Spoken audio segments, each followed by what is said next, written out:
සම්බුද්දස්ස නමෝ තස්ස භගවතෝ අරහතෝ සම්මා සම්බුද්දස්ස නමෝ තස්ස භගවතෝ අරහතෝ සම්මා සම්බුද්දස්ස ගෞරවනීය ස්වාමීන් වහන්සේලා වරක් ප්‍රමුඛ මහා සංඝරත්නයන් අවසරයි. අපි අද කතා කරන්නෙත් සතර මහා ධාතු සම්බන්ධයෙන්. අපි ඊයේ දවසේදී සතර මහා ධාතු වර්ග දෙකක් ගැන කතා කරන්නේ. ආපෝ ධාතුව සහ වායෝ ධාතුව කියන දෙක. එතනදී විශේෂයෙන් මතක් කරා රූප කලාප ඇතුළත තියෙන ධාතුව සහ රූප කලාපයෙන් පිටතට ධාතු වල බලපෑම කියන දෙකම වැදගත්. අපිට රූප ශරීර විස්තර කරනකොට. රූප ශරීර කියලා කියන්නේ රූප කලාප සමූහයක එකතුවක්.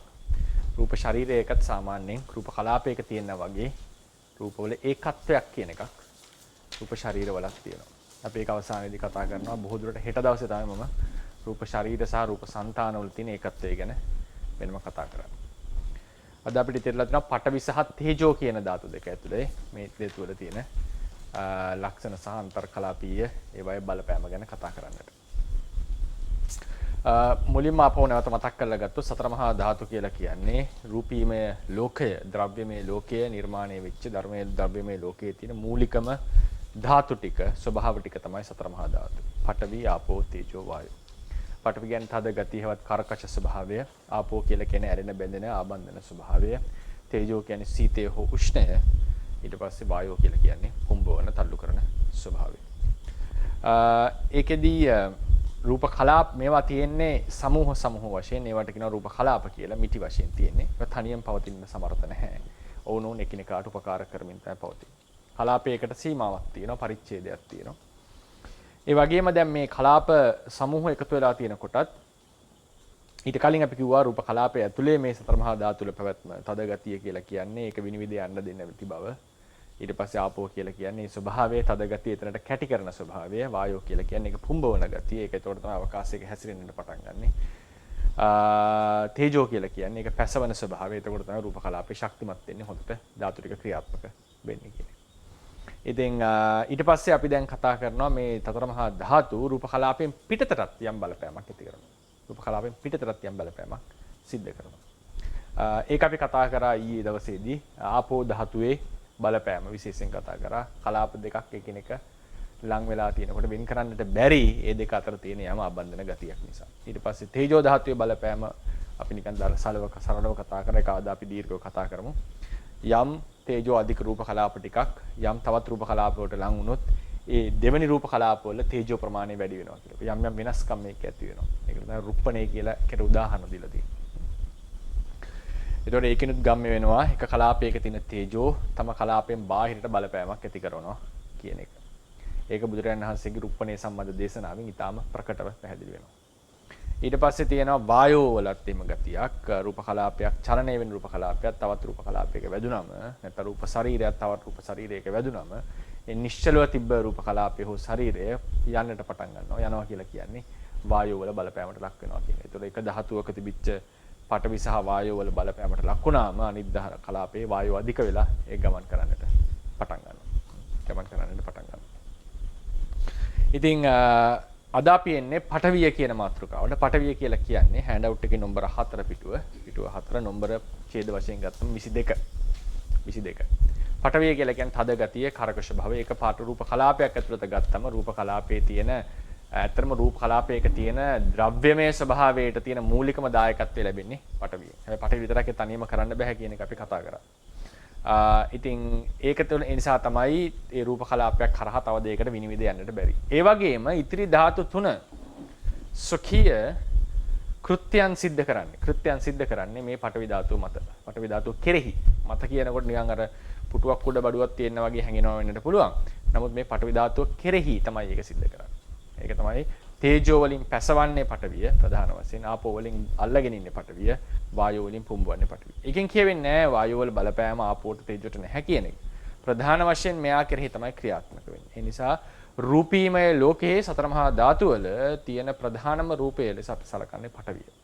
ඒක තමයි අර ද්‍රව්‍යමය බව, දේවල් කියන ස්වභාවය, දෙයක් කියන ගතියට ලොකුම දායකත්වය දීලා තියෙන මේ පඨවිය. ඉතින් ඒ පටවිය රූප කලාපයේ ඇතුලේ තියෙනවා කියන එක අපි දීර්ඝව කතා කරා ගියවතාවක නේද? අපි වෙනම ඒ රූප කලාප සතර මහා ධාතු වලින් කලාපයට ආවා, කලාපෙන් ධාතු වලට ආවා. එහෙම දෙපැත්තම අපි කතා කරන්න තියෙනවා. ඉතින් අද අපි කතා කරන්නේ විශේෂයෙන්ම මේ රූප ශරීරවල. රූප ශරීර කියලා කියන්නේ රූප කලාප සමූහයක පටවි වල කොහොමද මේ අන්තර් කලාපීය පටවිය කියන එක තේරුම් ගන්න කියන එක. ඒ සමූහය ඇතුළෙම යම් පටවියක් විද්‍යමාන වෙන්නේ කොහොමද කියන එක. මම හිතනවා කියවන්නට ඇති කියලා හෑන්ඩ් අවුට් එක ඊයේ ලබා දීපු එක. දැන් උදාහරණයකට ගත්තොත් මේක ඊයේත් එදා යම් ප්‍රමාණයකට කතා කරා. දැන් උදාහරණයකට මගේ අත උඩ මේ කොළ ටික තියලා තියෙනකොට ඒ කොළ ටික අත උඩ රැඳිලා තියෙනවා. කොළ ටික අත උඩ රැඳිලා තියෙනවා. පිළිගත් මතය තමයි ථේරවාදයේ ඇතුලේ රූප කලාප දෙකක් අතර හැමතිස්සෙම අවකාශයක් තියෙනවා කියන්නේ. රූප කලාප දෙකක් අතර අවකාශයක් තියෙනවා කියන්නේ. නමුත් එසේ නොවන අවස්ථාවක් ගැන කියනවා ධම්මසංගණී අටුවාවේ සහ ටීකාවේ රූප කලාප එකිනෙකට බැඳිලා තියෙන අවස්ථාවක් ගැන. ඒක මම පරිච්ඡේද රූපේ තව නොබෝ දිනකින් බොහෝ දුරට ඊළඟ සතියේදී ඒ පරිච්ඡේද රූපේ කියන මාතෘකාව කතා කරනකොට මම ඒක ගැන විස්තර තොරතුරු සහිතව දෙන්නම්. ඉතින් සාමාන්‍යයෙන් කියන්නේ රූප කලාප දෙකක් අතර යම් අවකාශයක් තියෙනවා වෙන්නීමක් තියෙනවා. ඒක සාමාන්‍ය රේරුකාණී චන්දවිමල ස්වාමීන් වහන්සේ විදර්ශනා භාවනා මාර්ගය සතිපට්ඨාන භාවනාවේ විදර්ශනා භාවනා මාර්ගය කියන පොතේ ඒ දෘෂ්ටි විසුද්ධිය සම්පාදනය කරන්න කලින් රූපය තියෙන හැටි හිතන්නට උපමාවක් දීලා තියෙනවා. ඒ කියන්නේ මේ රූප කලාපයේ හැම එකක්ම එකිනෙක පරිච්ඡේද සහිතව තමයි මේ කය පුරා තියෙන්නේ. හරිනේ. ඒතර පොල් ගෙඩියක් වුණත් තියෙන්නේ එහෙමයි. ඒතර පොල් ගෙඩිය වාහනයක දාගෙන ලොරියක දාගෙන යනකොට කොහොමද මේ රූප කලාප ටික එකිනෙක වෙන් වෙලා පැවතිලා තියන්නේ කියන එක උන්වහන්සේ උපමාව දෙන්නේ මී මැසි කැලක්. මී මැස්සෝ ටිකක් ගමන් කරනකොට එකිනෙකා නොසැපී හොඳ ලස්සනට පොලිමට යනවා වගේ ඒ පොල් ගෙඩියක් මොකක් හරි රතේක දාන් යනකොට ඒ පොල් ගෙඩියේ තියෙන අංශු ගොඩක්. ඒ කියන්නේ රූප කලාප සමූහයක් තියෙනවා. රූප කලාප ගොඩක්. ඒ කියන්නේ උදාහරණයකට රූප කලාප එකිනෙක වෙන් වෙලා තමයි පවතින්නේ. එතකොට එහෙම පොල් ගෙඩියක් වගේ ගත්තොත්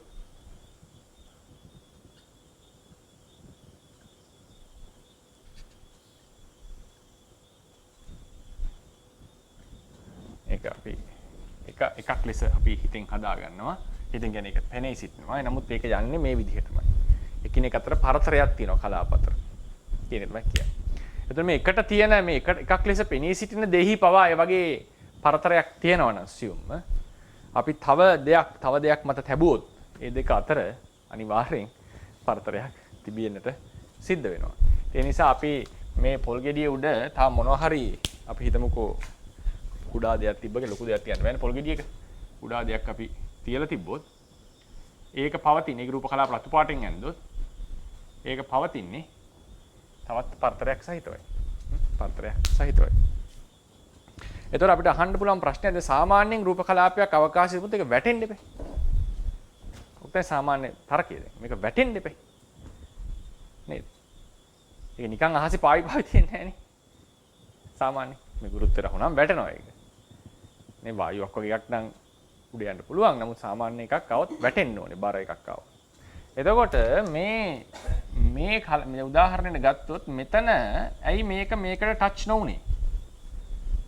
ඒකට සම්බන්ධ නොවුනේ මේ කලාප අතර. මේක ප්‍රශ්නයක් අහන්න පුළුවන්. සහ මේ දෙක අතර ඇයි පරතරයක් තියෙන්නේ? මේක ඇයි සම්බන්ධ නොවන්නේ? උඩ එකයි යට එකයි අතර පරතරයක් තියෙන හේතුව මොකද්ද? සම්බන්ධය මොකද්ද? කියන ප්‍රශ්නේ නෝ. පරිච්ඡේද රූපයක් තියෙනවනේ. පරිච්ඡේද රූපය කියන්නේ හිස් අවකාශයෙන්. එතකොට හිස් අවකාශයේ හරහා ගිහලා මේ දෙක හැපුන්නේ නැත්තේ. ඇයි මෙහෙම තියෙන්නේ? ඇයි මේ දෙක ගැටෙන්නේ නැත්තේ කියන ප්‍රශ්නේ නෝ. නේද? ඇයි මේක ગેප් එකක් ලෙසද? පරිච්ඡේද රූපය කියන එක අමුතු දෙයක් නෙමෙයි. හිස් අවකාශයේමනේ පරිච්ඡේද රූපය කියලා කියන්නේ. ඒකෙන් අල්ලන් ඉන්නව නෙවෙයි. ඒක වෙනම දෙයක් නෙවෙයිනේ. ඒක හරහා දේවල් ගමන් කරනවා. ඇයි මේ රූප කලාපයයි මේකයි මේක හැපෙන්නේ නැත්තේ? මේ ગેප් එකක් ඇතුව තියෙන්නේ. එතකොට අපිට කියන්න පුළුවන් කෙනෙක්ට විද්‍යාත්මකවවත් කිය මේක එන්න දෙන්නේ නැහැ කියලා. නමුත් අපි ඒක තේරුම් ගන්නට ඕනේ. ථේරවාද ක්‍රමයේ ඉඳලා අපි මේක විස්තර කරන්න ගියොත් අපිට තේරෙන්නේ වැටහෙන්නේ මම මේක ලියලා ඇති හෑන්ඩ් අවුට් එකෙත් මේක ලේඛකයාගේ අදහස කියලා ගන්න. මේක නැත්තම් මට එකපාර ඔප්පු කරන්න පුළුවන් සිද්ධියක් නෙවෙයි. මේ දෙක මේවා අතර එක්තරා පටවියක් පවතිනවා. ඒ කලාප එකිනෙක දරාගෙන ඉන්න. එක්තරා තද ගතියක් පවතිනවා. අන්තර්කලාපීයව. ඒ තද ගතිය නිසා තමයි මේ වස්තු දෙකක් ගැප් එකක් සහිතව නමුත් මෙහෙම පිහිටලා තියෙන්නේ. නැත්තම් මේ දෙක අපි දන්න අපි වෙනම රූප කලාප ලෙස ගත්තොත් එහෙම බලපෑමක් නැතුව ගත්තොත් රූප කලාප දෙක ගෑවිලා තියෙන්නට ඕනේ. මේ හැම රූප කලාපයක්ම එකිනෙක ගෑවිලා තියෙන්නට ඕනේ. අපේ පුරාණ ආචාර්යවරුට කියන්න බෑ මේ අතර රූප කලාප අවකාශයක් තියෙනවා කියලා. අවකාශයක් තියෙනවා නම් මොකෙන්ද මේක මෙතන රඳවන් හිටියයි වැටුන්නේ නැත්තේ? ඇයි එහෙමනම් මේ තියෙන පෑන මෙතන තියෙන්නේ නැතුව වැටෙන්නේ? පල්ලෙහාට. ඒක ඇයි මේ කලාපයට බලංගු නොවන්නේ? දැන් උදාහරණයකට මේ ටික අයින් කරොත් මොකද වෙන්නේ? මේක පල්ලෙහාට එනවා. මේ යට තියෙන ලේයර් එක අයින් කරොත් මේ ටික පල්ලෙහාට යනවා ටක් ගාලා. මේකට ලං වෙනවා. ඒ වගේ මේ කලාප අතර උනත් මේවා රඳව ගන්න යම් ගතියක් තියෙනවා. ඒක මම කියන අන්තර් කලාපීය පටවිය කියලා.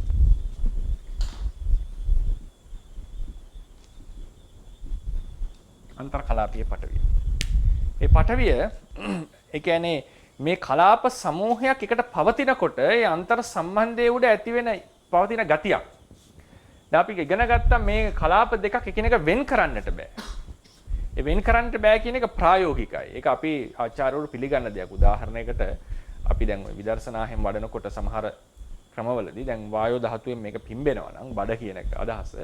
ඒක දැන් රේරුකාණ්ඩ සංස්ලේම කියන්නේ මේක පුපුරන්නේ නැතුව ඇයි මේ යම් ප්‍රමාණයක රැඳෙන්නේ ඉලාස්ටික් එකක් වගේ. ඒකට හේතුව මේ ආපෝ ධාතුවෙන් තමයි රූප විසිරෙන්නේ නැතුව අල්ලගෙන තියෙන්නේ. මොකද්ද මේ ආපෝ ධාතුව? අන්තර්කලාපීය ආපෝ ධාතුව. ඒක තමයි මේ දේවල් දෙක අපිට වෙන් කරන්න පුළුවන් වුණාට මේකේ මේ වෙනම රූප කලාප මේවා. අපිට මේක ටක් ගාලා අයින් කරන්න පුළුවන් රතු එක. හැබැයි මේ නිල් කෑලි දෙකක් අයින් කරනවා කියන එක රූප කලාප දෙකක් අයින් කරනවා කියන එක ලේසි නෑ. ඒවා එකිනෙකට සම්බන්ධයි. එකිනෙකට බැඳිලා තියෙන. ඒකට අන්තර්කලාපීය ආපෝ කියලා කිව්වා. අන්තර්කලාපීය ආපෝ. ඒ වගේම වායෝ ධාතුවක් අධිකක් කියලා ගැටුනොත් මේ ගමන් කරනවා. ගමන් කරනවා. ඒ වගේම අපිට ඕනනම් කියත හැකි මේවා ඇතුළෙත් එකිනෙකා තල්ලු කරන බහකුත් තියෙනවා. එහෙම ගියොත් එහෙම අර වායෝ ධාතුවෙන් මේක විස්තර කරන්න පුළුවන්. නමුත් අර යම් මේකට එන්න දෙන්නේ නැතුව මෙතන තියෙනවා නම් රූපයක් මෙහෙම නිකන් ඒ දෙකට එන්න බැරි වෙන්න යම් ෂීල්ඩ් එකක් වගේ තද ගතියක් ඇවිල්ලා තියෙනවා. ඒ තද ගතිය තමයි මේක රඳවගෙන ඉන්නේ. මේක තමයි අන්තර්කලාපීය පටවිය කියලා අදහස්. ඒ අන්තර්කලාපීය පටවිය. ඒ කියන්නේ ඒකෙන් තේරුම් ගන්න ඕනේ මේ සමූහයේ ඒකත්වයෙන් අරගත්තම තියෙන දෙයක් මේක. සමූහයේ ඒකත්වයෙන් ගත්තම තියෙන දෙයක්. මේක වෙන වෙනම කලාපවලදී අපිට තනියම කතා කරන එක නෙවෙයි. කලාප සමූහයක් ගැන කතා කරනකොට එකිනෙක ලං වෙන එකිනෙකට පවතිනකොට මේක අපේක පවතිනා වූ දෙයක්. ඒක කනෙක්ට් කියන්න පුළුවන් මේක ලං වුණාම නෙවෙයි එක කලාපයකත් ඒ ගතිය තිබුණා. ඒ නිසා තමයි කලාප දෙකක් ලං කරන්න බැරි සම්පූර්ණයෙන්. එහෙම කියන්නට පුළුවන් ගැටලුවක් නෑ. ඒ කියන්නේ ඒකට ගත්තොත් එහෙම රූප කලාපයක් තියෙනවා. ඒක වටේ යම් බලපෑමකට ලක් වෙන ප්‍රදේශයක් තියෙනවා. මේ කලාපේ නම් මේ කලාපේ වටේ යම් ශීල්ඩයක් වගේ යම් ප්‍රදේශයක් තියෙනවා. ඒ ධාතු වල බලපෑමකට ලක් වෙච්ච. ඒක වඩා පහසුයි අපිට විස්තර කරන්න මේ වගේ ද්‍රව්‍ය සමූහයක් කලාප සමූහයක් අතර මේ අන්තර් කලාපයේ විස්තර කර කලාපීය සම්බන්ධය විස්තර කරගන්නට ලේසි අපිට. වායෝ ධාතුව ප්‍රකට කරගන්න පුළුවන්. ආපෝ ධාතුව ප්‍රකට කරගන්න. තේජෝ ධාතුව විශේෂයෙන් පුළුවන්. දැන් මේක රස්නයක් වුණොත් මේක රත් වෙනවනේ. නේද? කියන්න පුළුවන් ආපෝ වායෝ තේජෝ අධික කලාප ඇතුළට ආව කියලා. නමුත් ඇයි මේ කලාප රත් වෙන්නේ? පොල් ගෙඩියේ තියෙන රූප කලාප රත් වෙන්නේ. අර ඒරුකන් සංස කියන්නේ ඒකනේ පට ආප්පේ පුච්චනකොට ආප්පේ රස්නෙන් තමයි ආප්පේ පිච්චිලා තියෙන්නේ. ආප්පේ රස්නේ වැඩි වෙලා. ඒ කියන්නේ ආප්පේ තියෙන තේජෝ ධාතුව වැඩි වෙලා රූප කලාපවල. ඒ කියන්නේ බාහිරට බලපෑමක් තියෙනවා තේජෝ ධාතුවේ. ඒ නිසා මෙතන පටවියෙත් මේ වගේ ගතියක් පෙනෙනවා අන්තර්කලාපීය පටවිය. එතකොට ඒක තමයි මම මේ හෑන්ඩ් අවුට් එකේ කියලා තියෙන්නේ. කියවන්නට ඇති. අනෙක් කලාප වලින් ඔන්න බලන්න අන්තර්කලාපීය පටවිය කියන මාතෘකාවට යන් අපි කියමු ටික.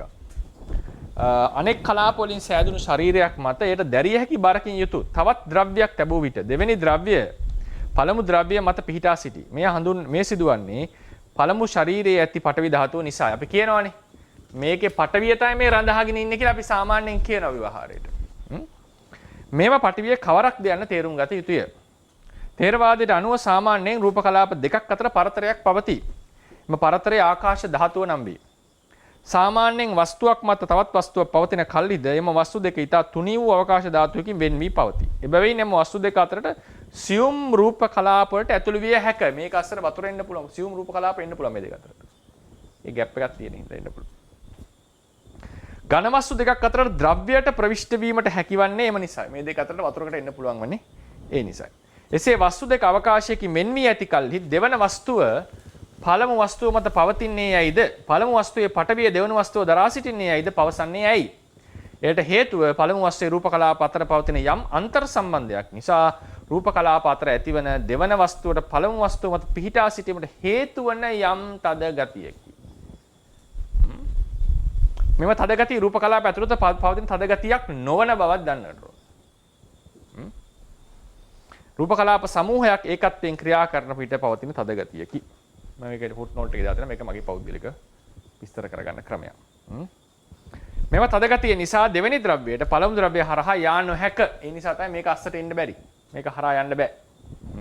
එලෙසම එක ද්‍රව්‍යයක් ඇති රූප කලාප පේලි දෙකක උඩ පේලියේ ඇති රූප කලාප දෙවෙනි පෙළියේ රූප කලාප මත එකිනෙක වෙන් කරන අවකාශයකින් යුක්තව පිහිටා ඇත්තේද මෙම අන්තර් කලාපීය පටවිය නිසා බව දත යුතුයි. නැත්නම් මේ දෙක අතර ગેප් එකක් තියෙනට හේතුවක් නැහැ. තේරවාදයේදී රූප කලාපය තුල ඇති තද ගතියද අන්තර් කලාපී තද ගතිය යන දෙවර්ගයම පටවිය ලෙස සලකනු ලැබේ. මෙය අනෙක් ධාතු වලටද වළංගුය. ඒ නිසා අන්තර් කලාපීයද කලාප ඇතුළත කියලා අදාළ වෙන්නේ නැහැ. විදර්ශනා වඩනකොට ගතියයි අන්තිමට ප්‍රයෝජනවත් වෙලා තියෙනවා. සමහරවිට මේක තද ගතියක්, මට්ටමක්, ඇනෙන ගතියක්, ඇනෙන ගතියක් ලෙස දැනෙන්නට පුළුවන් මෘදු බවක් ලෙස. ඒ දැනෙන්නේ ඒක රූප කලාපයක් ස්පර්ශ වෙලා දැනෙන්නත් පුළුවන්. නැත්තම් මේ පොදුවේ තියෙන විශේෂයෙන්ම මේ කලාපයේ අන්තර් කලාපීයව තියෙන ඒ ගතිය තමයි දැනෙන්නේ. සමූහයක් ලෙස ඇති වෙන දේ. ඒක ඒකත්වයක් එතන තියෙන එක විදිහට ගන්නවා. ඒකත්වය. දැන් රේරුකාණේ චන්ද්‍රවිමල ස්වාමීන් වහන්සේ කියන වාක්‍ය බලන්න. මේ වාක්‍ය කොහොමද මම පෞද්ගලිකව නිර්වචනය කරන්නේ මේ විදිහට මේ වාක්‍ය. මම දීලා තියෙනවා ඒක.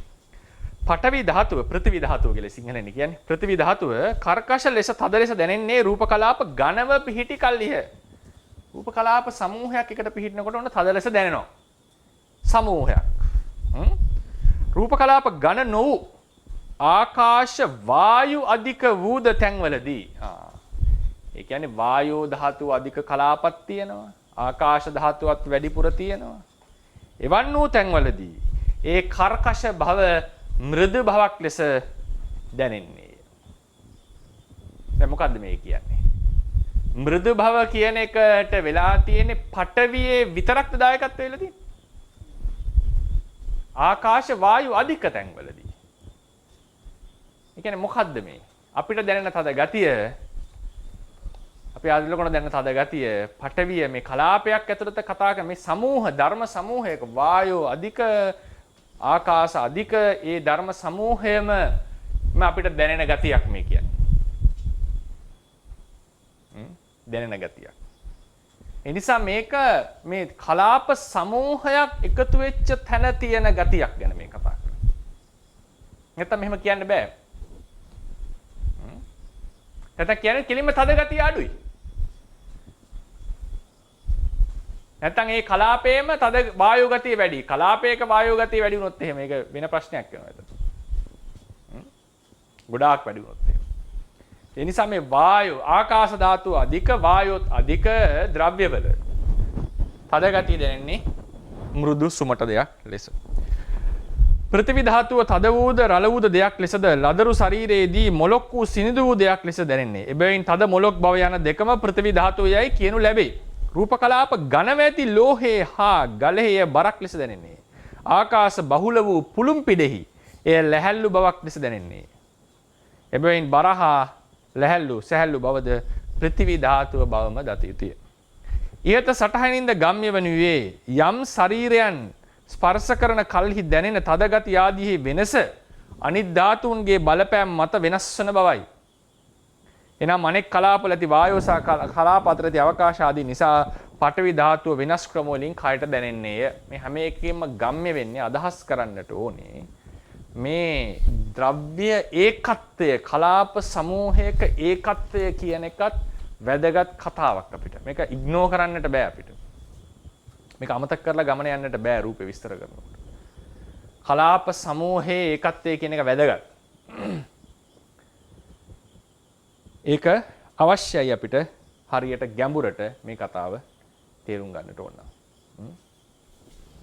ඉතින් එතකොට අපි දැන් කතා කරා අන්තර්කලාපීය ආපෝ, අන්තර්කලාපීය වායෝ, අන්තර්කලාපීය පඨවි. දැන් එනවා තේජෝ කියන මාතෘකාව. තේජෝ. තේජෝ කියන්නේ උෂ්ණය හෝ සීතල. උෂ්ණය හෝ සීතල. සමහර කෙනෙක්ට අහන්නට පුළුවන් සීත කියන්නේ උෂ්ණය අඩුකම නෙවෙයිද කියලා. නෑ, තේරවාදයේ හැටියට පිළිගත්ත මතය තමයි සීත කියන්නේ වෙනම තේජෝ එකක්, උෂ්ණය කියන්නේ තව තේජෝ. මොකද හේතුව සීතෙන් දවනවනේ. සීතලනුත් පිච්චෙනවනේ ඒක විදිහට.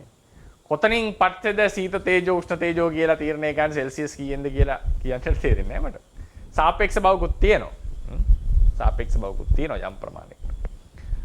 නමුත් සීත තේජෝ කියලා දැන් ඔය කියන්නේ උදාහරණයකට එකම වතුරේක නේද? අපි සමහරලාට රස්නේ දවස් වලට අපිට එකම සීතල එකම උෂ්ණ ප්‍රමාණය තියෙන එක රස්නේ වෙනවා, සමහරලාට සීතලක් දැනෙනවා. අපේ කයේ තියෙන ස්වභාවය. ඒක රිලටිව් සාපේක්ෂයි. හැබැයි ඒක විශේෂ සීතක් කියලා එකකුත් තියෙනවා. ඒ කියන්නේ ඕනම සත්වයකට සීතලක් ලෙස දැනෙන ස්වභාවයකුත් සීත ගතියක් කියලා එකක් තියෙනවා. ඒ නිසා තේරවාදී අදහස් තමයි සීත තේජෝ සහ උෂ්ණ තේජෝ කියලා දෙකක්. උෂ්ණයේ අඩුකම සීත කියලා නෙවෙයි කතා කරන්නේ. විසුද්ධි මාර්ග ටීකාව යොග ගැන ලොකු විවරණයක් තියෙනවා. රූප කලාප තුල තියෙන තේජෝ ඊට වැදගත්. රූප කලාපය ක්‍රියාත්මක. ඒ කියන්නේ විශේෂයෙන් වායෝ, ආපෝ වායෝ කියන ධාතුන් හොඳට ක්‍රියාත්මක වෙලා සහ ඒ සතර මහා ධාතුන් ශක්තිමත් වීම සඳහා ඊට වැදගත් දායකත්වයක් දෙනවා. එලෙසටම තේජෝ ධාතුව විසින් අභිනව රූප කලාපයන් උපදවන ලබන අතර ඒවා ඍතුජ රූප නමින් හඳුන්වනවා. තේජෝ ධාතුව නිසා රූප කලාපේ ශක්තිමත් වෙනවා. ඒ නිසා රූප පරම්පරාව බොහෝ වෙලා දිගට පවතින. බොහෝ කල් පවතිනවා. බැරි වෙලා හරි තේජෝ නැති වුණොත් කර්මජ වේවා, ඍතුජ වේවා, ආහාරජ වේවා, චිත්තජ වේවා ඒ සියලු රූප කලාප බිඳ වැටෙනවා. ඒ නිසා තේජෝ ධාතුව අත්‍යවශ්‍ය අංගයක් රූප කලාපවල. අන්තර්කලාපීය තේජෝ කියන එක වැදගත් දෙයක්.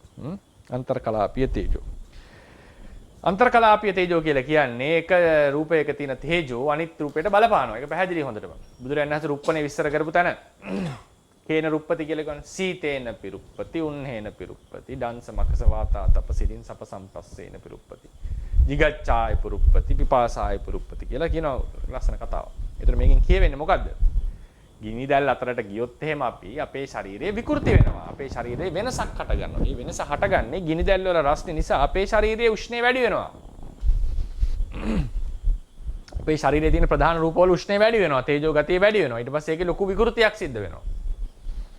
ඒ තමයි රුප්පණය කියලා කියන්නේ. ඒ නිසා එකෙන් අදහස් වන්නේ තේජෝ අධික රූපයෝ යම් තැනකට ලං වුණා නම් මේ තේජෝ අධික රූප කලාප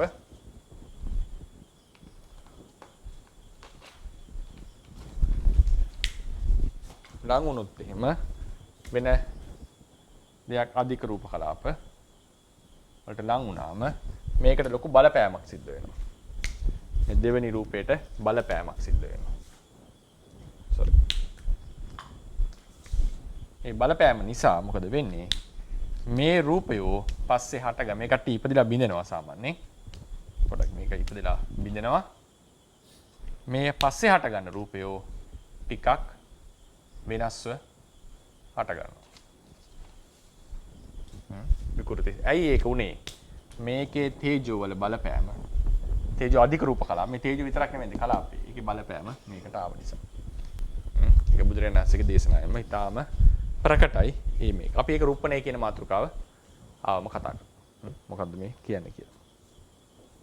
ඊට පස්සේ එන්නේ අන්තර්කලාපීය තේජෝ කියන එක. sorry ඒක නෙවෙයි ඉස්සර කරේ. ඊට පස්සේ එකක් තමයි අපි දැන් කිව්වා එදා මතකද දන්නේ ආපෝ ධාතු විස්තර කරන තැන. අන්තර්කලාපීය ආපෝ තමයි අර ඝන ද්‍රව වායු කියන එකට ප්‍රධාන දායකත්වය. ද්‍රව්‍යවල ඝන ද්‍රව වායු බවට. ඒ කියන්නේ අන්තර්කලාපී ආපෝ හොඳට වැඩිලා හොඳ එකිනෙකට ආකර්ෂණය වෙලා තියෙනවා. ඒක ඝන ද්‍රව්‍ය. ඒක පොඩ්ඩක් ලිහිල් වෙනකොට ඒ දෙක ඒවා පැතිරෙන්නට ගිහිල්ලා බුරුල් වෙලා ඒක හැසිරෙන්න පටන් ගන්නවා. එතකොට අපි ආපෝ කියන්නේ දැන් අන්තර්කලාපී ආපෝ තියෙන බව ඇත්ත. අපි අර ද්‍රව ගතිය දැනෙන්නේ මේ මුළු සිද්ධියමයි. මුළු රූප කයෙමයි ද්‍රව ගතිය දැනෙන්නේ අපිට. හරිනේ මම අන්තර්කලාපී ආපෝ දැන් එක විදිහට විස්තර කරනවා. දැන් අන්තර්කලාපී ආපෝ කියන්නේ මේ දෙන්න අතර තියෙන ආකර්ෂණය. ඒ ආකර්ෂණය වැඩි කල්ලි තමයි රූප ඝන වෙලා තියෙන්නේ. එතකොට ආපෝ වැඩි රූප ඝනයිද කියලා අහන්න පුළුවන් කෙනෙක්. හරිනේ. ඒක ලිහිල් වෙනකොට තමයි මේක පැතිරෙන්නට පටන් ගන්න ටික ටික. අයිස් එක ද්‍රව වෙන්නේ. එතකොට එතන අපිට දැනෙන ආපෝ කියලා කියන්නේ මේ ද්‍රව බවක් තියෙනවනේ, ගලන බවක් තියෙනවනේ. මේක තමයි විශේෂයෙන් බුදුරජාණන් වහන්සේ ආපෝ කියලා තියෙන්නේ. මේ ගලන බව, වැగిරෙන බව. මේක ගැඹුරෙන් විස්තර කරාම කරන්න වෙන්නේ අන්තර්කලාපී ආපෝ ටිකක් දුර්වල වෙලා රූප කලාපයෝ එහෙම හැසිරෙන්නට පටන් ගන්නවා. අර ද්‍රවයක් ලෙස දිය වෙන්නට පටන් ගන්නවා. ඒක සම්පූර්ණයෙන් විනාශ වෙලා ගියොත් එහෙම සම්බන්ධය මේවා අංශු වශයෙන් පැතිරෙන්නට පටන් ගන්නවා. අපි කියනවා වාතයක් වුණා කියලා. වායු වුණා කියලා. හරිනේ. එතකොට ඒකේ තේජෝ අධික වෙලා ඒක ලොකු කතාවක්. තේජෝ දෙන්න ඕනේ ඒකට සාමාන්‍යයෙන්. තව දායකත්වයක් ඕනේ ඒකට. යන්ත්‍රකලාපී සම්බන්ධයෙන් බිඳලා දාන්න. එතකොට අර ඇති වෙන මුළු රූප කයෙම ඇති වෙනවනේ යම් ද්‍රවශීලී ද්‍රව බවක්. ඒ තමයි අපිට දැනෙන ආපෝ. ඒ ආපෝ ඇවිල්ලා තියෙන්නේ මේ ඒකත්වය තුල. මේ ද්‍රවයේ ඒකත්වයකින් අපිට දෙන්නේ ගලන බවක්. ගලන බව. දැන් රේරුකාණ සංසාරෙම කියන්නේ ඇලෙන දේ යමක් නොලැබුණොත් ගලනවා. ඒ ගලනවා කියලා කියන්නේ මේ විදිහට මේ රූප කලාපයෝ ටිකක් එකිනෙක සම්බන්ධේ නැතුව පැතිරෙන්න පටන් ගන්නවා. ඒක තමයි පවතින්නේ. ඉතින් එතකොට ඒ ඝන ද්‍රව වායු කියන එකට ප්‍රධාන දායකත්වය මේ අන්තර්කලාපී ආපෝ. දැන් මේ දෙයට අපි තේජෝ අධික රූප කලාප ලං වුණොත් මොකද වෙන්නේ? මේකේ ලොකු බලපෑමක් හිටිනවා. අපි කියවනේ අන්තර්කලාපීයව ඝන භව තියෙන අන්තර්කලාපීයව තද ගතිය දියාරු ගතියක් වෙනවා. අන්තර්කලාපීය වායු මොකද මේක මේ වුණාම මේක හැමතැනම ගිහලා හැප්පෙනවා. ඒක ලොකු බලයක් ඇති කරනවා. පුම්බවන ගතියක් ඇති වෙනවා. හමා යනවා. මේ තමයි වායෝ ගතිය. වායෝ ගතිය මේ. එතකොට මේ කලාප සමූහයකින් අපිට දැනෙනවා තද එහා පැත්තට පෘෂ්ඨයක හැප්පෙනකොට ගිහිල්ලා ඒවා අපිට පුම්බවන ගතියක් දැනෙන්න පටන් ගන්නවා. මේ වායෝ මේ කලාප සමූහයෙන් අපිට දැනෙන දෙයක්. එතකොට දැන් මේක ලං වෙනකොට මොකද වෙන්නේ? ඝන දෙයක් නම් තිබුණේ මේක ගොඩාක් තේජෝ අධික වෙනකොට අර ඝන දෙය ද්‍රව බවට පත් වෙන්න පටන් ගන්නවා. ඝන දෙය ද්‍රව බවට පත් වෙන්න පටන් ගන්නවා. රූප කලාප වලටත් වෙන වෙනම ඉෆෙක්ට් වෙනවා. අන්තර් කලාපීයව ඇති වෙච්ච ඝන ගතිය. අර ස්ථිර ගතිය වෙනස්. මොකද හේතු අන්තර් කලාපී ආපෝ බිඳනකොට අර එකක් ලෙස තිබිච්ච ඝන දේ දියාරු දෙයක් බවට පත් වෙන්න පටන් ගන්නවා. එතකොට ඒක රූප කලාප වලට බලපෑම සිද්ධ වෙලා අන්තර් කලාපීයව තිබිච්ච ඒ ඝන ගතිය ද්‍රව බවට පත් වෙනවා. ඒක අපි රුප්පණේ කියලා. රුප්පණේ කියලා. තවත් මේක රත් කරොත් එහෙම ගොඩක්ම බිඳිලා වායු ස්වභාවයකට එනවා. උෂ්ණ වැඩි කරනකොට. ඒ නිසා තමයි කියන්නේ තේජෝ ධාතුව රේරුකාණ සංස්කෘතිය කියන්නේ තේජෝ ධාතුව ආපෝ ගතිය වැඩි කරනවා. ආපෝ ගතිය වැඩි කරනවා. පඨවි ධාතුවේ ආපෝ. ඒ කියන්නේ පඨවි ධාතුවේ ආපෝ ගතිය වැඩි කරනවා කියන්නේ පඨවි අධික ද්‍රවයක් බවට පත් කරනවා. අයිස් දිය වෙනවා. වතුර වාෂ්ප කරනවා. ද්‍රවයකේ වායු ගතිය වැඩි කරනවා. ඒක රූප කලාපවල යම් බලපෑමක් කරනවා. නමුත් අර ලොකු බලපෑමක් වෙන්නේ නැහැ. මොකද අංශුව තාම තියෙන නිසා. අංශුව සහිතයි. මොකද අපිට අංශුව පඨවි සම්පූර්ණයෙන් අරලා වායෝ විතරක් තියෙන අංශුවක් කියන එක කියන්න අමාරුයි අපිට. මොකද ඒක අංශු බව තියෙනවා. ඒක පැහැදිලි අපිට. ඒ නිසා තමයි ඝට්ටනයක් වුණා මේක යම් බලයක් ඇති වෙන්නේ. ඉතින් ඒ නිසා මේ විශේෂයෙන්ම මේ අන්තර්කලාපීය පවතින පඨවි ආපෝ වායෝ වල ස්වභාව තමයි මේ තේජෝ වලින් ඉෆෙක්ට් කරන්නේ. හැබැයි එකෙන් කියන්නේ රූප කලාපෙට ඉෆෙක්ට් වෙන්නේ නැහැ කියලා. වෙනවා. ඉෆෙක්ට් එකක් තියෙනවා. නමුත් මේක තේරුම් ගන්න අපිට විශේෂයෙන්ම දැනෙන්නේ අන්තර්කලාපය. ඒ නිසා රේරුකාණ සංස්කෘතිය කිව්වේ වායෝ අධික ආකාශ අධික තැනවල අපිට බර මොලොක් ලෙස දැනෙනවා. මේ සමූහයක් ලෙස අරගෙන කතා කරලා තියෙනවා. ඒතර තේජෝ ධාතුවේ බලපෑම එනකොට අර එකට ඝන දෙයක් ලෙස පැවතිච්ච දේ මොකද වෙන්නේ? ද්‍රව දෙයක් බවට පත් වෙනවා. සීත තේජෝ ගෙනාවොත් ද්‍රවය ඝන බවට පත් වෙනවා. සීත තේජෝ ගෙනාවොත් ද්‍රවය ඝන වෙනවා. ඝනය ද්‍රව වෙනවා උෂ්ණ තේජෝ ගෙනාවොත්. ද්‍රවය වායුවක් වෙනවා. ඒකේ ද්‍රව ගතිය අර ඇති වෙච්ච ද්‍රව භව නැති වෙලා වායු ගතිය ඒ කලාප සමූහයට ඇති වෙනවා. තවත් රත් කරොත් ද්‍රවය තව රත් කරොත්. වායුව සිසිල් කරොත් එතනදී ආපහු ද්‍රව බවට පත් වෙනවා. ද්‍රව බවට පත් වෙනවා. විශේෂ අවස්ථා දෙකක් තියෙනවා. මේක සාමාන්‍යයෙන් පරීක්ෂණ වලදී කරන දෙයක්. කෙලින්ම ඝනයක් වායුවක් කරන එක. ඒ කියන්නේ සබ්ලිමේෂන් කියලා. ඒක විශේෂයෙන් එන්නේ කාබන් ඩයොක්සයිඩ් ඝන කාබන් ඩයොක්සයිඩ් අපි එළියෙන් තිබ්බම ඉතින් අරගෙන එකපාරට වායුවක් වෙනවා ඒක. ඒක ද්‍රව වෙන්නේ නැහැ. ඝන කාබන් ඩයොක්සයිඩ් කෙලින් වායුව. ඊට පස්සේ වායුව ඝන වෙන අවස්ථාවක් තමයි. මේ වගේ තැනක අපි තුමු මේ තඹ කාසියක් තඹ ලෝහය දැම්මොත් එහෙම ඒකේ තියෙන ඒ යම් ගතියක් නිසා කෙලින්ම වාෂ්ප අයිස් වෙනවා. වතුර වෙලා අයිස් වෙන එකනේ සාමාන්‍යයෙන් කෙලින්ම අයිස් වෙනවා. ඒක කියනවා ඒකට කියන්නේ මේ ඩෙපොසිෂන් කියලා. ඩෙපොසිෂන්. මම මේක හෑන්ඩ් අවුට් එකේ දීලා ඉතින්. ඒ කියන්නේ ඝනයක් ද්‍රව වෙනවා කියන්නේ මෙල්ටිං, ද්‍රවයක් ඝන වෙනවා කියන්නේ ෆ්‍රීසිං. ද්‍රවයක් වායුවක් වෙනවා කියලා කියන්නේ වේපරයිසේෂන්. ඊට පස්සේ ඒක කන්ඩෙන්සේෂන් කියලා කියනවා වායුව ද්‍රව වෙනවා කියන්නේ. ඝනය වායුවක් වෙනවා කියන්නේ සබ්ලිමේෂන්. වායුව කෙලින්ම ඝනයක් වුණොත් ඒකට කියනවා ඩෙපොසිෂන් කියලා. ඒ වගේම මතක තියාගන්න විද්‍යාත්මකව ගත්තොත් පදාර්ථයේ අවස්ථා සමහර තැන්වල 22ක් තියෙනවා කියලා කියනවා. අපි සාමාන්‍යයෙන් ඝන ද්‍රව වායුන කියන්නේ විශේෂ අවස්ථාවල. මම කීපයක් දීලා තියෙන හෑන්ඩ් අවුට් එකේ. සමහර එකම එකක ෆුට් නෝට් එක දීලා ඇති. ඔය ප්ලාස්මා කියලා එකක් තියෙනවා. ඊට පස්සේ ඒකෙන් ප්ලාස්මා කියන එක තමයි සාමාන්‍යයෙන් සලකන්නේ මුළු විශ්වයේ වැඩිපුරම තියෙන්නේ ප්ලාස්මා අවස්ථාව කියලා. ඒක කියන්නේ ඉන්ටර් ගැලැක්සියල් ගැලැක්සීස් මොනවාද චක්‍රාවාට අතර පවතින වැඩිපුර ප්ලාස්මා. ප්ලාස්මාවක තියෙන වෙනස තමයි ඉලෙක්ට්‍රෝන මේ ෆ්‍රී මුක්ත වෙලා තියෙනවා. ඉලෙක්ට්‍රෝන වෙනම තියෙනවා විද්‍යාත්මකව. ඊට තියෙනවා මේ ක්වාක් ග්ලූෝන් ප්ලාස්මා එහෙම එක වර්ග තියෙනවා. පදාර්ථයේ වර්ග. අපි සාමාන්‍යයෙන් ඝන ද්‍රව අපි සාමාන්‍යයෙන් හම්බෙන්නේ ඝන ද්‍රව වායු කියන තුන. එතකොට අපි සාමාන්‍යයෙන් විස්තර කරන්නේ මේ තේජෝ ධාතු හැම අධික වුණාම අර තිබිච්ච ඝන භව ද්‍රව වෙනවා, ද්‍රව භව වායු වෙනවා, සීත තේජෝ આવොත් වායුව ද්‍රව වෙනවා, ද්‍රවය ඝන වෙනවා. මේකට තමයි කියන්නේ රුප්පණය කියලා. ඒ විශේෂයෙන්ම අන්තර්කලාපීය තමයි මේක බලපාන්නේ. හැබැයි කියන්නේ අන්තර්කලාපීය විතරක් නෙවෙයි රූප කලාපයට බලපානවා. අන්තර්කලාපීය ඇති වෙච්ච තද ගතිය ආදියට තමයි විශේෂයෙන් අපිට දැනෙන්නේ. ඒ නිසා ඉටිපන්දම ද්‍රව වෙනවා කියන්නේ ඒකට. ඉටිපන්දම ද්‍රව වෙනවා කියලා කියන්නේ ඒකට. හරි ඊට පස්සේ ඊළඟට එනවා බාහිර ඇති තේජෝ ධාතුව බාහිර තියෙන තේජෝ ධාතුව ජීවි අජීවි සියලු ශරීරවලට ලොකු බලපෑමක් ඇති කරනවා. ජීවි අජීවි සියලු ශරීරවලට බලපෑමක් ඇති කරනවා.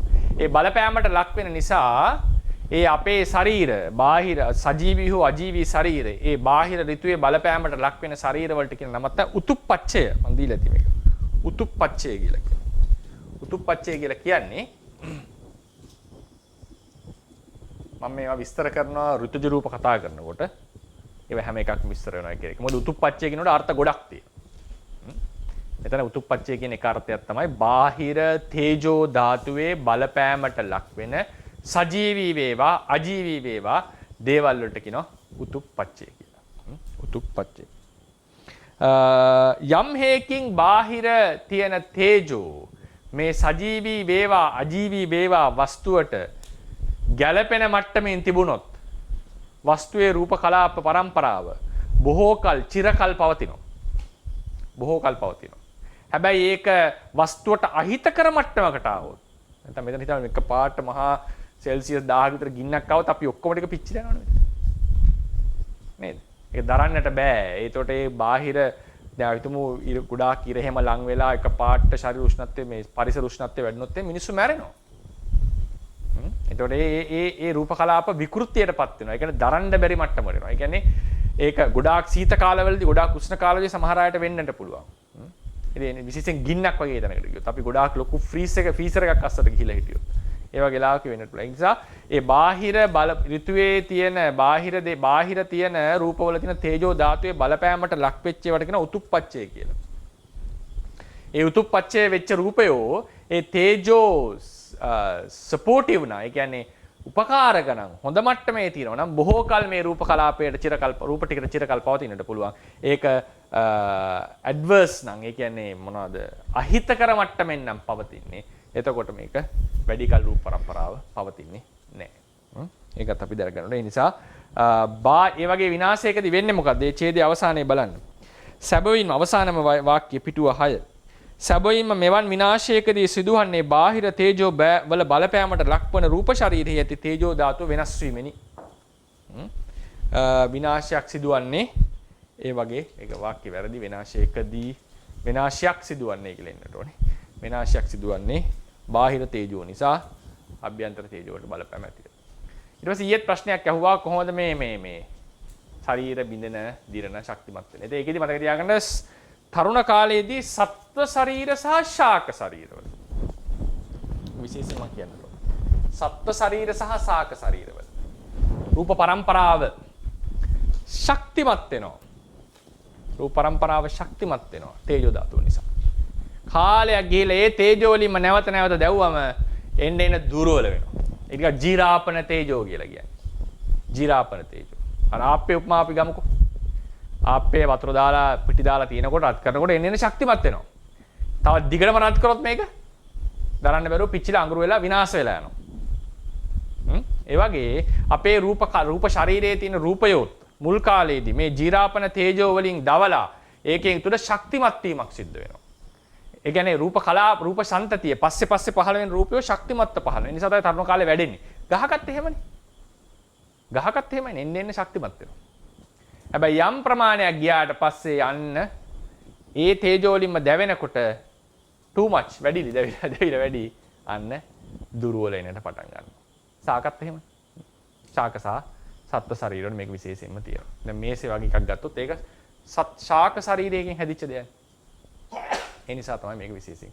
සමහර තියෙන්නේ. සමහර අවිඥානික වස්තු වලත් මේක තියෙන්නට පුළුවන්. අවිඥානික වස්තු වල. හැබැයි ඒකේ මම ඒක ලොකු මාතෘකාවක් කරගන්නේ නැහැ. දැන් උදාහරණයකට ඒකේ රූප පරම්පරාවට බලපාන්නේ ඇත්තටම. රූප පරම්පරාවට දැන් අපේ රූප හට ගන්නව නැති වෙනව හට ගන්න නැති වෙන පරම්පරාව. ඒ පරම්පරාව ශක්තිමත් වෙනවා කියලා කියන්නේ පස්සේ හට ගන්න ඒවා ශක්තිමත්ව හට ගන්නවා එන්නේ. ඊට පස්සේ ඒක දුර්වල වෙනවා කියලා කියන්නේ පස්සේ හට ගන්න ඒවා දුර්වල වෙන්න පටන් ගන්නවා. ඔක තමයි පරම්පරාව. රූප සංතතිය ඒකේ ප්‍රබලත්වය වැඩිලා නැති වෙලා යනවා. නැති වෙලා යනවා. දැන් මේක අවිඥානික වස්තු වලටත් යම් අවිඥානික ශාක වලට මේක තියෙනවා පැහැදිලිවම. ඕගනිසම්ස් නේ ජීව විද්‍යාත්මක දේවල් වලට. අනිත් අවිඥානික දේවල් වලට මේක ටිකක් හැම දෙයකම තියනවා කියලා කියන හදිස්සි වෙන්න එපා. හැම දෙයකම. ඒක දැන් තේජෝ ධාතු ආදී කතා කරන නිසා මම පොඩ්ඩක් මාතෘකාවක් ගන්න වෙලාව තියෙන නිසා. ලොකු මාතෘකාවක් මම මේක කරගන්නේ නැහැ. පස්සේ රූප අවසානයේදී පොඩ්ඩක් සාකච්ඡාවට ගමු. විශේෂයෙන් නාම රූප පවත්වීදී කතා කරන්න ඕන දෙයක්. නමුත් දැන් උදාහරණයකට මේක මම ප්‍රශ්නයක් අහුවොත්. අපි දන්නවා බුදුරජාණන් වහන්සේගේ දේශනාවක් තියෙනවා සප්ත සූර්යෝද්ගමන දේශනාව. ඒක අద్భుත දේශනාවක්. අద్భుත ධම්ම වලට යන සප්ත සූර්යෝද්ගමන පහාරාද ආදී සූත්‍රනේ. එතකොට අපි දැන් දන්නවා ලෝකේ සියලු සංකත ධර්මය අනිත්‍යයි. විනාශ වෙනවා. සියලු සංකතය විනාශ වෙනවා අනිත්‍යයි. අනිත්‍ය ක්‍රම දෙකකට වෙන්නට පුළුවන්. එකක් තමයි ස්වභාවයෙන්ම තිබිලා විනාශ වෙනවා. ඒ කියන්නේ විනාශ වෙනවා කියන්නේ ඒ මොහොතේ හට ගන්නව නිරුද්ධ වෙනවා. ඒක හරි. ඒ මොහොතේ හට ගන්නව නිරුද්ධ වෙනවා, හට ගන්නව නිරුද්ධ වෙනවා. හැබැයි පරම්පරාවත් ටික වර්ධනය වෙලා දුර වෙලා නැති වෙනවා. ඒ කියන්නේ අපි මනුස්ස ශරීරයට කියන්නේ. හටගෙන ශක්තිමත් වෙලා නිරුද්ධ වෙනවා. ඒකේ තියෙන රූප පරම්පරාව සියුම් ලෙස වෙන ක්‍රමයකට පවතිනවා කියන එක හරි. නමුත් අර ඒකත්වයෙන් ගන්න ශරීරය විනාශ වෙලා යනවා. නේද? ශරීර ස්වභාවයෙන් අයින්න බෑ යාට. වෙන අලු වෙලා අංශු වෙලා පස් වෙලා යයි ඒක වෙනම කතාවක්. ඒ පරම්පරාව දිගින් දිගට යයි කොහොම හරි ක්‍රමයකට. නමුත් අර ශරීර ඒකත්වයක් නිසා ගත්ත ශරීරයට පැඩිකල් පවතින්නට බෑ.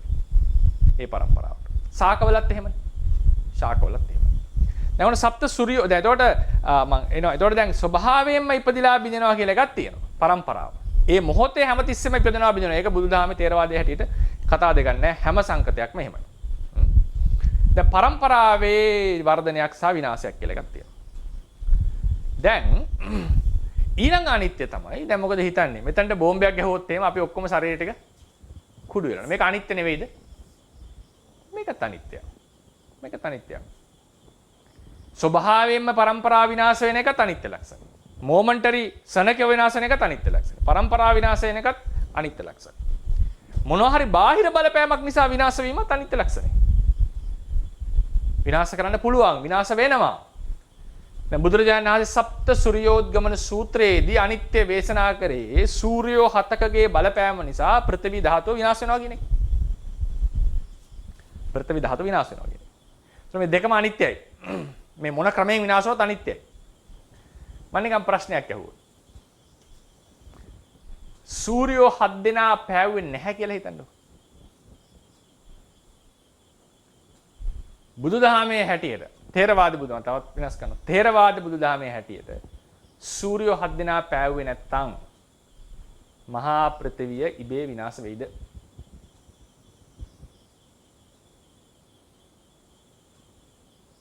තේරවාද සම්ප්‍රදාය හැටියට සප්ත සූර්යෝද්ගමණය වෙනවා කල්ප 7ක් එක දිගට. 8 වෙනි කල්පෙදී ජලයෙන් විනාශ වෙනවා. නැවත 7ක් සූර්ය ගින්නෙන් 8 වෙනි එක ජලයෙන් එහෙම ගිහලා 64 වෙනි වාතයේදී මහා විශාල වාතයකින් වායුවකින් විනාශය සිදු වෙනවා. ඔය තමයි අපේ අටුවා සහ ටීකාවල අපිට එන තොරතුරු. පෙළෙන්නේ සප්ත සූර්යෝද්ගමණය. මොකද මේ කල්පේ විනාශ වෙන්නේ සූර්යා ගින්නෙන්. ඒකයි හේතුව. මගේ ප්‍රශ්නේ දැන් මේ කවර හැම විනාශයක්ම එක්කෝ ජලයෙන් එක්කෝ ගින්නෙන් එක්කෝ වාතයෙන්. මොන බාහිර බලපෑමක් වෙලා. වාතයෙන් වෙනකොට කියන්නේ ලොකු මේ බාෂ්මික දියරයක්, කාර දියරයක්, බාෂ්මික දියරයක්. බෂ්ම වලට දිය වෙනවනේ දේවල්. අම්මල වලට දිනවා දරුණු බෂ්ම වලට දිය වෙනවා. මේ පෘථිවිය දිය වෙන්න පටන් ගන්නවා කියලා කියන්නේ. මේ බෂ්මයට. වාතයේදී ලොකු වාතයක් වායුවක් ඇවිල්ලා මේවා එකිනෙක ගැටිලා බින්දලා කැඩලා විනාශ වෙනවා. ඉතින් දැන් ප්‍රශ්නේ එන්නේ මේ බාහිර බලපෑම ගින්න ජලය වාතය කියන එක ඇති උනේ නැතිනම් උත්තර දෙන්න බැරි වෙයි කමක් නැහැ. නැතිනම් මහා පෘථිවිය මනුස්ස ශරීරයේ ඉබේ විනාශ වෙන්නා වගේ මනුස්ස ශරීරයේ කොහි තිබ්බත් විනාශ වෙනවා. අපේ හැටියට අඟහරු ලෝකෙ තිබ්බත් දිව්‍ය ලෝකෙ ගියත් විනාශ වෙනවා. ඒක මැරෙනවනේ. ඉතින් බ්‍රහ්මයාත් මැරෙනවනේ. ඉතින් සාක ශරීරයත් එහෙමයි. සාක ශරීර සත්ත්ව ශරීර විනාශ වන්නා වගේ බාහිර බලපෑමකින් තොරවත් මේ මහා පෘථිවිය විනාශ වෙයිද?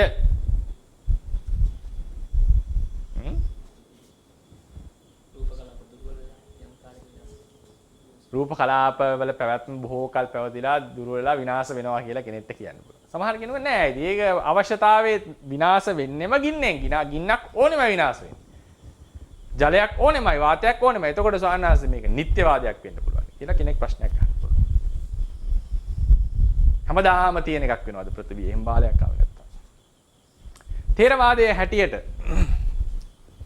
හැමදාම පවතින ලෝකයක් තියෙනවා. රූප ලෝක 6ක් තියෙනවා ථේරවාදයේ හැටියට. 7ක් තියෙනවා අතර. වේහප්පලය, අසඤ්ඤ සත්‍යය, සුද්ධාවාස 5. ඒකේ උපදින සත්වය ඉපදිලා මැරෙනවා.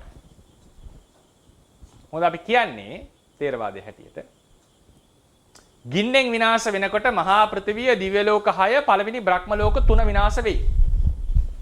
ඉතින් එහා උඩ ඉන්නවා. යේ බුයේන සත්ත ආබස්ස රූපග ආබස්සරයට වඩිනවා. ජලයෙන් විනාශ වෙනකොට ဒုတိ ය ධ්‍යාන බ්‍රහ්ම තලය පරිත්තාබ අප්පමානාබ ආබස්සර කියන තුනක් විනාශ වෙනවා. තෘතිය ධ්‍යාන තලය ඉතිරි වෙනවා. ඉතින් උඩ වායුවෙන් විනාශ වෙනකොට පරිත්ත සුප අප්පමාන සුබ සුබකින්හ සුබකින්නක නැත්නම් සුබකින්හ කියන බ්‍රහ්ම තලය විනාශ වෙනවා. හැබැයි මේ කිසිදු ක්‍රමයකට වේහප්පලය, අසඤ්ඤ සත්‍යය, සුද්ධාවාසයේ විනාශ වන්නේ නැත. ඒකට හේතුවක් ලෙස ටීකාවක කියලා තිනවා අරු 4 වෙනි ධ්‍යානයේ උපේක්ඛා සහ උපේක්ඛා ධ්‍යානයෙන් උපදින නිසා ඒ විශ්ලේෂණය මොකද්ද ඒ උච්චාවචේ එකට බලපන්නේ නැහැ කියලා.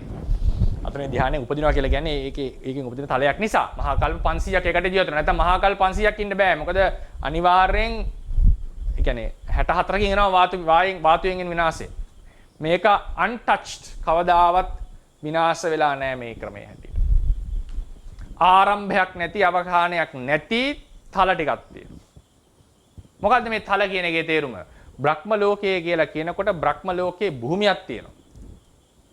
අවකාශي උඩ තේරවාද ක්‍රමයේ හැටියට. ඒකේ විමන් තියෙනවා, ඒකේ පොකුණු තියෙනවා, ඒකේ ගංගා තියෙනවා, ඒකේ උයන් තියෙනවා. දිව්‍ය ලෝකවල වගේ. ඒ විමානය පහළවන්නේ Tamanගේ gedara පහළවන්නේ පිනට. ඒකට කියනවා කම්මප්පච්චේ උතුජ. මම ඒ කතා කරනවා කර්මජ රූප පාඩමේදී. ඒක අතුරුදහන් වෙනවා සත්‍ය මැරෙනකොට. රූපය අතුරුදහන් වෙනවා සත්‍යයි. නමුත් ඒ භූමිය, ඒ උයන් ටික, ඒ ගස් ටික, ගස් නම් ඇති නැතුණා කියන්නේ. ඒ පෘථිවියේ තලය පරම්පරාව වශයෙන් විනාශ වෙලා නැහැ කවදාවත්. තේරවාදයේ තියෙන ලෝක විනාශය අනුව විස්තර කරනකොට මේක විනාශ වෙලා නැහැ. එහෙනම් මේක නිත්‍ය ලෝකයක්ද? නෑ, ඒකේ උපදින සත්‍යය ඉපදලා මැරෙනවා. ඒ තලයේ නිට්ටයද? ඒ තලයේ තියෙන රූපේ මොහොතක් පාසා බිඳෙනවා. රූප පරම්පරාවේ නැහැ අපි අර කියන විනාශය. රූප පරම්පරාව දැන් මනුස්ස ශරීරෙත් බිඳෙනවා. නමුත් කාලයක් යනවා පරම්පරාව හටගෙන නිරුද්ධ වෙන්නට.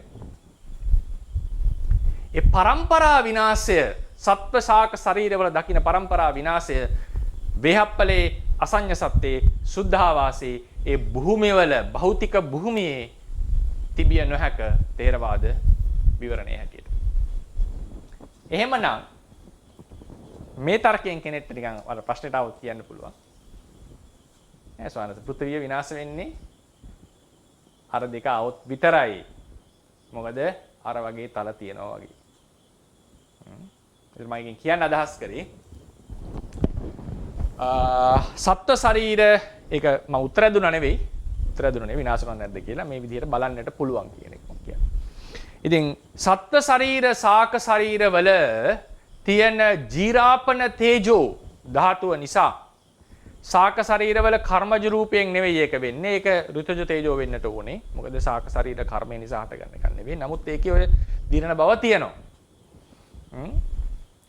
ඉතින් ඔය ජීරාපන තේජෝ ධාතුව නිසා දිරනවා කියන කතාව මම විශේෂයෙන් සත්ත්ව සහ ශාක ශරීර විතරක් කියලා මේ කතා කරන්නේ. හේතුව සමහර භෞතික ශරීර විනාශ වෙනවා. ඒක ගැන වාදයක් නැහැ, වෙනස් වෙනවා. නමුත් අර වගේ කතා ටිකකුත් තියෙනවා. ඒ නිසා අපි ඒක පරිස්සමින් යොදන්න ඕනේ. මම ඒ නිසායි සත්ත්ව සහ ශාක ශරීර කියන තැනට විතරක් යොදන්නේ. අර වගේ නැත්තම් සිද්ධියක් තියෙනවා තේරවාදයේ හැටියට. ඉතින් ඒ නිසා කියති තරුණ කාලයේදී සත්ත්ව සහ ශාක ශරීරවල අභ්‍යන්තර ඡේදෝ ධාතුවෙන් පැසවන ලදුව රූප කලාපවල ඇති ශරීර රූපයෝ ශක්තිමත් වෙති. එනම් රූප සන්තතිහු ප්‍රබල වෙති. සන්තතිහු ප්‍රබල. බොහෝ කල් පැවතිය හැකි ලෙස බලවත් වෙති. නමුත් එම අභ්‍යන්තර තේජෝ ධාතුවෙන් නැවත පැසවන ලදුව එසේ ශක්තිමත් වූ රූප සන්තතිහු ක්‍රමයෙන් දුර්වල වී ශරීරයේ විනාශ වීමද වන්නේය. අනේ. ඒතර මේක අර සන්තති කතාව පොඩ්ඩක් මම තොරතුරක් ලෙස කිව්වේ. අපි කියනකොට පරිස්සම් වෙන්න. තේරවාදයේ ඉඳලා මේක කියනකොට මේ තොරතුර දැනගෙන ඉන්න නැත්තම් මේ ප්‍රශ්නේ මෙහෙම එකක් තියෙනවා කියන එක මතක් කරගන්න. ඊට පස්සේ රේරුකාණි ස්වාමීන් වහන්සේ එහෙම පවසනවා දැන් පඨවි ධාතුව කියන එක තද ගතිය. ඒ තද ගතිය යම් වෙනස්කම් ටිකක් තියෙනවා. ඒ කියන්නේ හැම තද ගතියක්ම එකම නෙවෙයි පොඩි වෙනස්කම් තියෙනවා. ආපෝ එකෙත් පොඩි වෙනස්කම් තියෙනවා. මම මේ කියන මේ අභ්‍යන්තරිකව පවතින ඒකෙත් ඔය ලක්ෂණ ගන්න පුළුවන්. නමුත් තද ගතියේ තියෙනවා වෙනස්කමක් උන්වහන්සේගේ. තද ගතියේ වෙනස්කම්, ආපෝ වල වෙනස්කම්, තේජෝ වෙනස්කම්. ඒක උදාහරණ දෙන්නේ දැන් නානා ධාතුන්ගේ සංයෝගයෙන් දෙයක තද ගතිය අඩු වැඩිකම කියන එකක්. තද ගතිය කියන එකෙහි තියෙනවා වෙනස් ගති ටික. ගමන, ඉදිරියට යන ගමන, පස්සට ගමන, පැත්තට ගමන, තනි කකුලෙන් ගමන, පැන යන ගමන. මේ ඔක්කොම ගමනනේ. උදාහරණ උනස්. ඒ වගේ තද ගතියේ තියෙනවා පොඩි එකිනෙක වෙනස්කම්. සතර මහා ධාතුයේ මේ වෙනස්කම් තියෙනවා කියන එකත් තේරුම් ගන්න කියලා උන්වහන්සේ විස්තර කරනවා. මම පිටු අංකෙත් එක්ක දීලා ඉති රෙෆරන්ස් එක. ඒතර මේ තමයි සතර මහා ධාතු ගැන කතා කරන්න තියෙන්නේ. අපිට සතර මහා ධාතු රූප කලාපයේ ඇතුලේ සහ රූප කලාපයෙන් පිට කියන බලපෑම් වලින් කතා කරනවා. මේකේ හැබැයි අපිට ප්‍රායෝගික කතාවට ආවම මේ අපි විපස්සනා ආදියට ගැන කතා කරනකොට මෙන්න මේ බෙදීම එච්චර අවශ්‍ය නැහැ. රූප ශරීරයක් අපිට දැන් කලාප වශයෙන් අපි විපස්සනා කරන්නේ මේ සියුම්ම කලාප වශයෙන්. අපි කලාප කියලා හිතෙන් අරමුණු කරන්නේ සවැය කලාප ගොඩක්. දැන් රේරුකාණ සංසලෙන් විදර්ශනා භාවනා ක්‍රමයේ දීලා තියෙන කලාප ක්‍රමය බලන්න ඒක හාල් ලැටයක් වගේ තරම් කියලා ගන්න කියනවනේ. මේ රූප කලාපය. එතකොට ඒ පැහැදිලිවම අභිධර්මයේ හැටියට හාල් ලැටයක ගොඩාක් රූප කලාප තියෙනවා. දැන් මෙහෙම රූප කලාප එකතු වෙලා තියෙනකොට ඒක ඒකත්වයක් වෙන එකට ඒ ශරීර ඒකත්වය කියලා කියනවා. ඒකට හොඳම උදාහරණය තමයි මේ රූප එකිනෙක සම්බන්ධයි. නමුත් පිට තියෙන රූපයක් එහෙම ඒකෙත් එක්ක සම්බන්ධ වෙලා නැහැ, ඇලිලා නැහැ ආපහු. එතකොට මේකේ රූප කලාපය ඇතුලේ සතර මහා ධාතු වල අපි පැවැත්ම කතා කරා. මේකේ මම මේක මේ විශේෂයෙන් කියන්නට මේක පෞද්ගලිකව නිකන් පේන කෝණයක්. මේක කියන්නට එපා මේ මොනවද? ස්ථිරවම දෙන උත්තරයක් නෙවෙයි. මම කියන්නේ පෞද්ගලිකව මට පේන කෝණයක් ටිකක් අර අදහසක් ලෙස ඉදිරිපත් කරන්න. මේ ඒකත්වයක් ගත්තම මේ දෙය මේ වස්තුව හිතන්නකො මේ අපේ දැන් රේරුකාණ ශාස්ත්‍ර කියන වගේ හාල් ලැටයක් වගේ තියෙන අංශුවක් කියලා කතා කරන්නේ. අංශුවක්. අපි හිතෙන් අපි ඒක හිතින් බලනකොට අපි හිතා ගන්නවා මේ වගේ තමයි අංශු වලින් තමයි මේක හැදිලා තියෙන්නේ. මේ අංශු මේකේ රූප කලාප ගොඩාක් තියෙනවා. මේ අංශුව ඒකත්වයකින් ආවම මේකේ තද ගතියක් කියලා එකක් තියෙනවා. මේක හැමතැනම පැතිරිලා තියෙන. කලාප වලට සීමා වෙච්ච එකක් නෙවෙයි. අන්තර් කලාපීය කලාපීය හැමතැනම තද ගතියක් කියලා එකක් තියෙනවා. මේ කලාපය ඇතුලේ තියෙනවා එකිනෙකට බැඳිච්ච විසිරෙන්න දෙන්නේ නැතුව මේ කෙලවරේ තියෙන කෙලියට යන්න දෙන්නේ නැතුව ඇද ගන්න ආපෝ ගතියක්. අන්තර් කලාපීයව සහ කලාපයේ ඇතුලේ ත්‍රාපෝ ගතියකුත් මේකේ තියෙනවා. මේක පටවි. මේකේ තියෙනවා එකිනෙක මේ අංශු වල පොඩි චලනයක් සිද්ධ වෙනවා සාමාන්‍යයෙන්. හරිනේ. එතකොට මේ යම් දෙකක් ගත්තම තද කරොත් එහෙම බාහිරට බලයක් දෙන බවක් තියෙනවා. දරන් ඉන්න එක නේ බාහිරට නිකන් තල්ලු කරන බවකුත් අපිට දැනෙනවා. ඒ නිසා ඒකෙත් අපිට බාහිරට යම් බලයක් මේ පිම්බවපු ගතියක් දැනෙනවා. වායෝ කියන එකකුත් තියෙනවා. ඊට පස්සේ අන්තර් කලාපීයව සහාය කලාපවල තේජෝ කියන එක ප්‍රකටයි. ඒ නිසා මේ ශරීරයේ ඒකත්වයෙන් අරගෙන උනත් කලාප ඇතුලේ අන්තර් කලාපීයව කතාවක් නැතුව මේක එකක් ලෙස අරගෙන මේක ඇතුලේ අපිට සතර මහා ධාතුව තේරුම් ගන්නට පුළුවන්. සැබවින්ම කිව්වොත් අර දැන් උදාහරණයකට විදර්ශනා භාවනා මාර්ග ක්‍රමයේ දීලා තියෙන සුණු සහල් බඳුවට හිතන්න කියලා ගත්ත රූප සමූහය කලාපයක් ලෙස කියන්නේ ඒකට. ඒක හිතන්න කියන්නේ මේ විදිහට නේ. ඒතකොට ඒකේ ඇතුලේ සතර මහා ධාතුව අපිට විස්තර කරන්නේ මේ විදිහට. ඇයි ඒ සුණු සහල් එක විසිරෙන්නේ නැත්තේ? ආපෝ නිසා. ඇයි ඒ සුණු සහල් එක තද පඨවි නිසා. ඒකේ උෂ්ණය සීත තේජෝ. ඒකේ තියෙන තද කරොත් එහෙම අනිත් පැත්තට දැනෙන බලය වායෝ නිසා ඇති වෙනවා. ඒ නිසා මේ අන්තර් කලාපීයව කලාප සමූහයක් තියෙන ශරීරයේත් අපිට සතර මහා ධාතු විස්තර කරගන්න පුළුවන්. හැබැයි ඒක විස්තර කරන්න වෙන්නේ අන්තර් කලාපීයව සතර මහා ධාතුවේ බලපෑම කතා කළොත් පමණයි. ඉතින් ප්‍රායෝගිකව විපස්සනාවට එනකොට අපි ඇත්තටම කතා කරලා තියෙන්නේ මේ වගේ මට්ටමක. සැබවින්ම කතා කරලා තියෙන්නේ මේ වගේ මට්ටමක. සසම්භාර විභක්ති ඊට පස්සේ සසම්භාර සංකේප ආදී ලෙසට ඔය චතු ධාතු වත්තහණය සිද්ධ කරනකොට අපිට සාමාන්‍යයෙන් ප්‍රායෝගිකව හම්බ වෙන්නේ මේ වගේ මට්ටමක සතර මහා ධාතු ටික. ඒ නිසා මේක මම පෞද්ගලිකව මේ හෑන්ඩ් අවුට් එකේ ලියලත් නැත්තේ ඒකයි. තේරුම් ගන්න ක්‍රමයක්. නමුත් ඒක මම ස්ථිර කරන්නේ නැහැ. මොකද එතකොට මේක ඇතුලේ ඕනනම් මේ පුළුවන්. ඔවුන් ඒ ධාතු එකිනෙකට සම්බන්ධයි. දැන් මේකේ ආපෝ ධාතු එහෙම කැඩලා ගියොත් එහෙම රූප කලාප ටික විසිරලා යනවා. ඉතිරි හදගතිය ඔක්කොම නැති වෙනවා. ඒ විසිරලා ගිය ගමන්. ඒ නිසා එතන අන්‍යමන්‍යම යම් සම්බන්ධතාවයක් පවතිනවා. මේ තද ගතිය නිසා උඩ පවතිනවා. වායෝ ධාතු නිසා තල්ලු කරලා තියෙනවා ඉස්සර ඒ පැතිවලට. උෂ්ණය නිසා මේක හොඳට ක්‍රියාත්මක වෙනවා. ආපෝ නිසා බැඳිලා තියෙනවා. ඒ නිසා මේක ඇතුළෙත් අපිට අන්‍යමන්‍යව සතර මහා ධාතුව විස්තර කරගන්නට පුළුවන්. නමුත් ඒකට හදිස්සි වෙන්නේ නැහැ. ඒක හදිස්සි වෙන්නේ නැහැ කියන එක ප්‍රකාශ කරන්නේ නැත්තේ. තේරවාද සම්ප්‍රදායේ පැහැදිලිවම කියන්නේ රූප කලාපයේ තමයි මේ සතර මහා ධාතු වල ක්‍රියාකාරීත්වය තියෙන්නේ. නමුත් ප්‍රායෝගිකව අපි මේ වගේ තැනක තමයි විදර්ශනා භාවනාව සිද්ධ කරලා තියෙන්නේ කියන එකත් පැහැදිලි කරගන්නට ඕනේ. ඒ නිසා මේක අර තියරියක් ලෙස ස්ථාවර කරන්නටමයි යන්නේ නැහැ.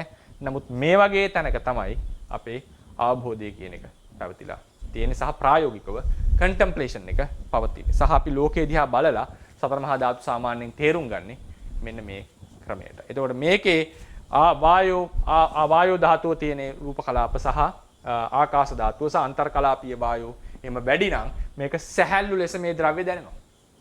එහෙම නැත්නම් මේක ඝන දෙයක් ලෙස අපිට දැනෙනවා. හරිනේ? අර අන්තර් කලාපීය ආපෝ එහෙම බිඳිලා දුරවලා තියෙනවා ඒක මේක කෙලින්ම දියරයක් ලෙස දැනෙන්න පටන් ගන්නවා. දියරයක් ලෙස දැනෙන්න පටන් ගන්නවා. මේක ඇතුළක දාලා මේකේ සම්පූර්ණ ආපෝ බිඳිලා ගියොත් එහෙම වායුවක් වෙලා මේක හැමතැනම චලනය වෙලා පුම්බවන ගතියක් එන්නට පටන් ගන්නවා.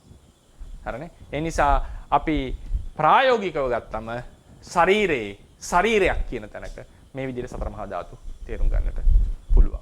ඒ නිසා ඒක පෞද්ගලික අදහසක් ලෙස මම කියන්නේ. ඒකත් එක්ක අපි පාඩම අවසන් කරනවා. අපි සතර මහා ධාතු ගැන රූප කලාපයේ ඇතුලේ සහ අන්තර් කලාපීය තේරුම් ගත්තා. ඒ වගේම රූප ශරීරයක් අරගෙන එතනත් අපි යම් ඒකත්වයකින් සතර මහා ධාතු තේරුම් ගන්නට උත්සාහ කරා. හෙට මම රූප කලාපවල ඒකත්වය රූප ශරීරවල ඒකත්වය සහ එතරම් රූප ශරීරවල තමයි අර සතර මහා ධාතු තේරුම් ගත්තේ. රූප ශරීරවල ඒකත්වය සහ సంతానවල ඒකත්වය කියන පාඩම කතා කරනවා. ඊළඟට අපි වෙන මාතෘකාවලට යොමු වෙනවා. එහෙනම් අපි පාඩම අවසන් කරනවා. ප්‍රශ්න අහන්නට අවස්ථාව ලබා දෙන්න.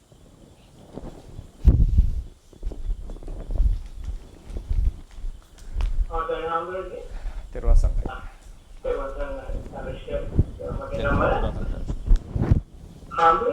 මම හිතන්නේ මට ඒ වාසේ කියපු එක ඒ තරම් මොනිටර් පටාරිට අවුල්නේ හරි තේරුන්නේ නැති හරි ගැතියක් තියුණා. දැන් මම කියන්නේ දැන්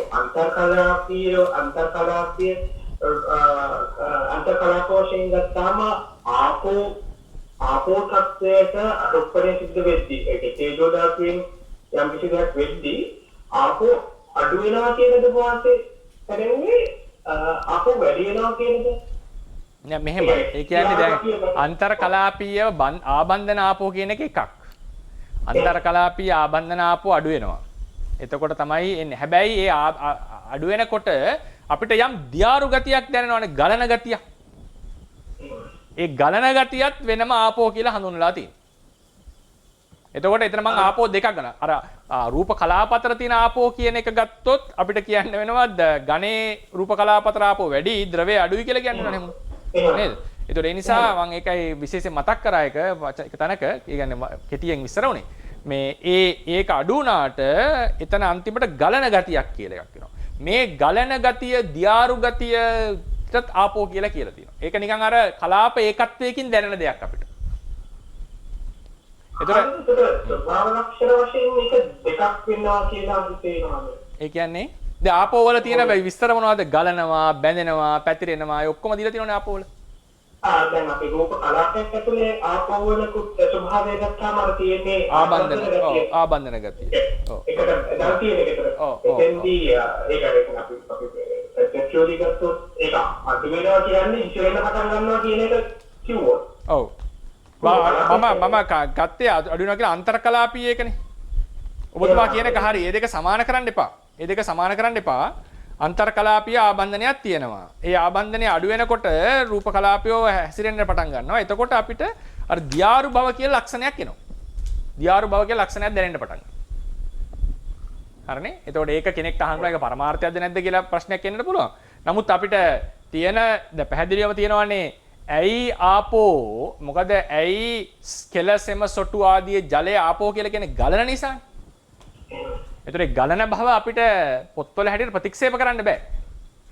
ඉතින් ඒ නිසා අපිට ගලන භව විස්තර කරන්න වෙන අන්තර් කලාපීය යම් බන්ධනයේ අඩුවක් තියෙනවා. බන්ධනයේ අඩුවක් තියෙනවා. නමුත් අර ගලන භව කියලා වෙනම ලක්ෂණයකුත් අපිට පේනවා. ඒකටත් ආපෝ කියලා දේශනාවේ ව්‍යවහාර කරලා තියෙනවා. ඒක අපි ආපෝ ගතිය අඩු වුණා කියලා ගත්තොත් නෑ ආපෝ ගතිය අඩු වුණා කියන්නේ වෙන්නේ මොකද්ද? බන්ධන ගතිය අඩු වුණා. නමුත් අර ගලන ගතිය වැඩි වුණානේ. ගලන ස්වභාවය වැඩි වුණානේ. ආපෝ ගතිය අඩු වීමම නෙමෙයිද ගන්න ගතිය වැඩි වෙන්න හේතු වෙන්නේ කියලා. ඔව් එහෙම විද්‍යාත්මක පැත්තෙන් ගියොත් නම් එහෙම තමයි. නමුත් ඔව් එහෙම තමයි. එහෙම ගියොත් එහෙම මගේ විද්‍යාත්මක කියන්නේ එහෙම තමයි විස්තර කරන්නේ. නමුත් අපි අර ගලන ස්වභාවයේ ආපෝ කියන තැන අපි ඉන්නවනේ. තේරවාදයේ හැටියට. ඒ නිසා මම ඒක විද්‍යාවත් එක්ක සංසන්දනය කරන්න යන්නේ නැහැ. එහෙම ගියොත් එහෙම ඒක වෙනම පැත්තකට යනවා. ඉතින් අර ගලන ගතිය මම ගැඹුරට යන්නේ නැතුව කියනවා ගලන ගතිය තමයි ඊට පස්සේ ආපෝ වෙන්නේ. ඔව්. ඒක ඇති උනේ අරකේ අඩු වැඩි කමක් නිසා කියලා එතන කතා කරන්න පුළුවන්. නමුත් ඒක වෙනම ගතියක් ලෙස අර්ථකථනය කරනවා. ඒකත් එන්නේ අන්තර්කලාපීව ඇති වෙච්ච ගතියක්. අන්තර්කලාපී ඇති වෙච්ච ගතිය ගලන ගතිය කියන්නේ ගලන ගතිය කියන එක ඇත්තටම විද්‍යාවෙන් කියන්නේ මේ කලාප අතර ඇති වෙන බන්ධනයේ අඩුවීම නිසා. නමුත් ඒකේ නිකන් පිටින් බලනකොට තේරෙනවා නිකන් අමුතු ගතියක් එතන තියෙනවා කියලා. මේ දියාරු බව වගේ එකක්. නමුත් ඒක විද්‍යාඥයෙක් කියයි කෙලින්ම රූප කලාප අතර තියෙන බන්ධනයේ අඩු වෙලා ඒවා වැగిරෙන්න පටන් ගන්නවා කියලා. නමුත් අර පිටින් බලනකොට අපිට ඔබ්සර්ව් කරනකොට පැහැදිලිව දැනෙනවානේ දියාරු ගතියක්. ඉතින් ඒ ගතිය ප්‍රත්‍යක්ෂව දැනෙන දෙයක් නේ අපිට. ඒක මෙකැනිසම් එක විද්‍යාව අනුව ගත්තම ආබන්ධනයේ අඩුවීමක් තමයි වෙලා තියෙන්නේ. රූප කලාප අතර, රූප අතර. නමුත් අර ගතිය නැහැ කියන්න බෑ වගේ. ඒක නිසා තේරවාදයේ හැටියට ඒක ආබන්ධනය වෙනම ලක්ෂණයක් ලෙස ගන්නට වෙයි.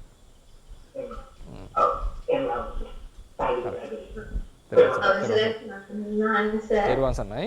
මගේ සෙලෙක්ෂන් එක නැති වුණා කීප වෙලාවක මේ රුප්පණය කියන එකයි උත්තුජ පච්චය කියන එකයි ටිකක් පැහැදිලි කරන්න පුළුවන්ද ස්වාමීන් වහන්සේ? රුප්පණය කියන එක මම විශේෂයෙන් මාතෘකාවක් ගන්නවා වෙනම පාඩමක් ගන්නවා රුප්පණය කියලා. වෙනම දවසක් කතා කරනවා මම රුප්පණය කියන එකට.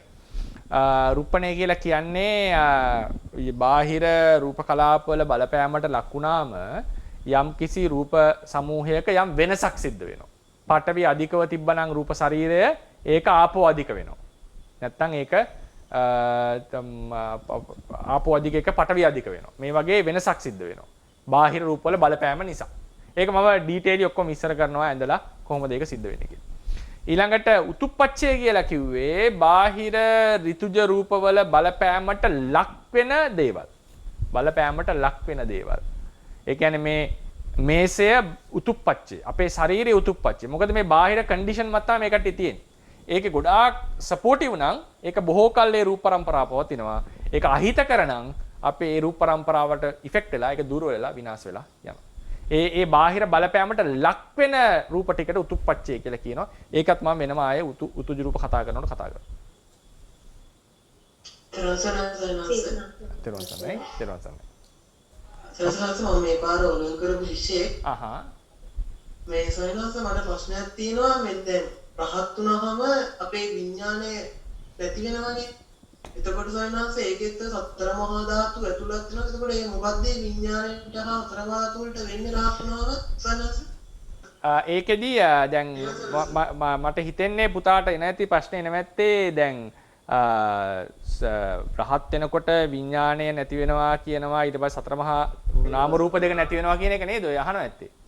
එතකොට ඒක අපි විස්තර කරන්න ඕනේ මොන වගේ නාම රූප ටිකක්ද නැති වෙන්නේ කියලා. ඒකට කියනවා අනුප්පන්න නාම රූප කියලා. මම හිතන්නේ පුතාට මේ බලන්න බැරි වෙන්නේ නැති මුල් ලෙක්චර්ස් ටික මුල් පාඩම් ටික අපි ඒකේදීව කතා කරනවා. මේ අපි මේ තියෙන රූප ශරීරයේ සතර මහා ධාතු සිත නැති වෙන එක නෙවෙයි රහත් වෙනවා කියලා කියන්නේ. නිවන් දකින්නවා කියලා කියන්නේ. උපදින්නට තියෙන ස්කන්ධයන්ගේ නිරෝධයක් ගැන අපි කියන්නේ. උපදින්නට තියෙන ස්කන්ධයන්ගේ නිරෝධයක්. ඉතින් ඒ කියන්නේ දැන් රහත් වුන් නැත්නම් අපිට ස්කන්ධය ලැබෙනවනේ නේද? අලුතෙන් උපදිනවනේ. ඒ උපදින්නට තියෙන ස්කන්ධය අපි මේ වෙලාවෙත් ඇත කියලා. ඒ කියන්නේ අපි ඒකට බැඳිලා නින්නේ. අපි ඒකෙන් මිදිලා නැති හින්දා අපි ඒක සලකනවා එක ක්‍රමයකට ඇත කියලා.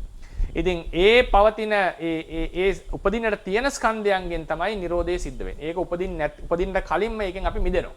ඕක තමයි රහත් වෙනකොට නාම රූප දෙක සිඳනවා කියන එකේ තේරුම. ඉතින් නිවන් දකින්නකොට. ඉතින් ඒක ගැන අධ්‍යයනය කරන්න ඕන ටිකක් මේ මුල් දේශනා ටික බලන්න වෙනවා පිළිවෙලකට. කොහොමත් ඕක අපි ඉස්සරහට දීර්ඝවත් කතා කරනවා. ගොඩාක් පස්සේ හැබැයි. හරි. හරි.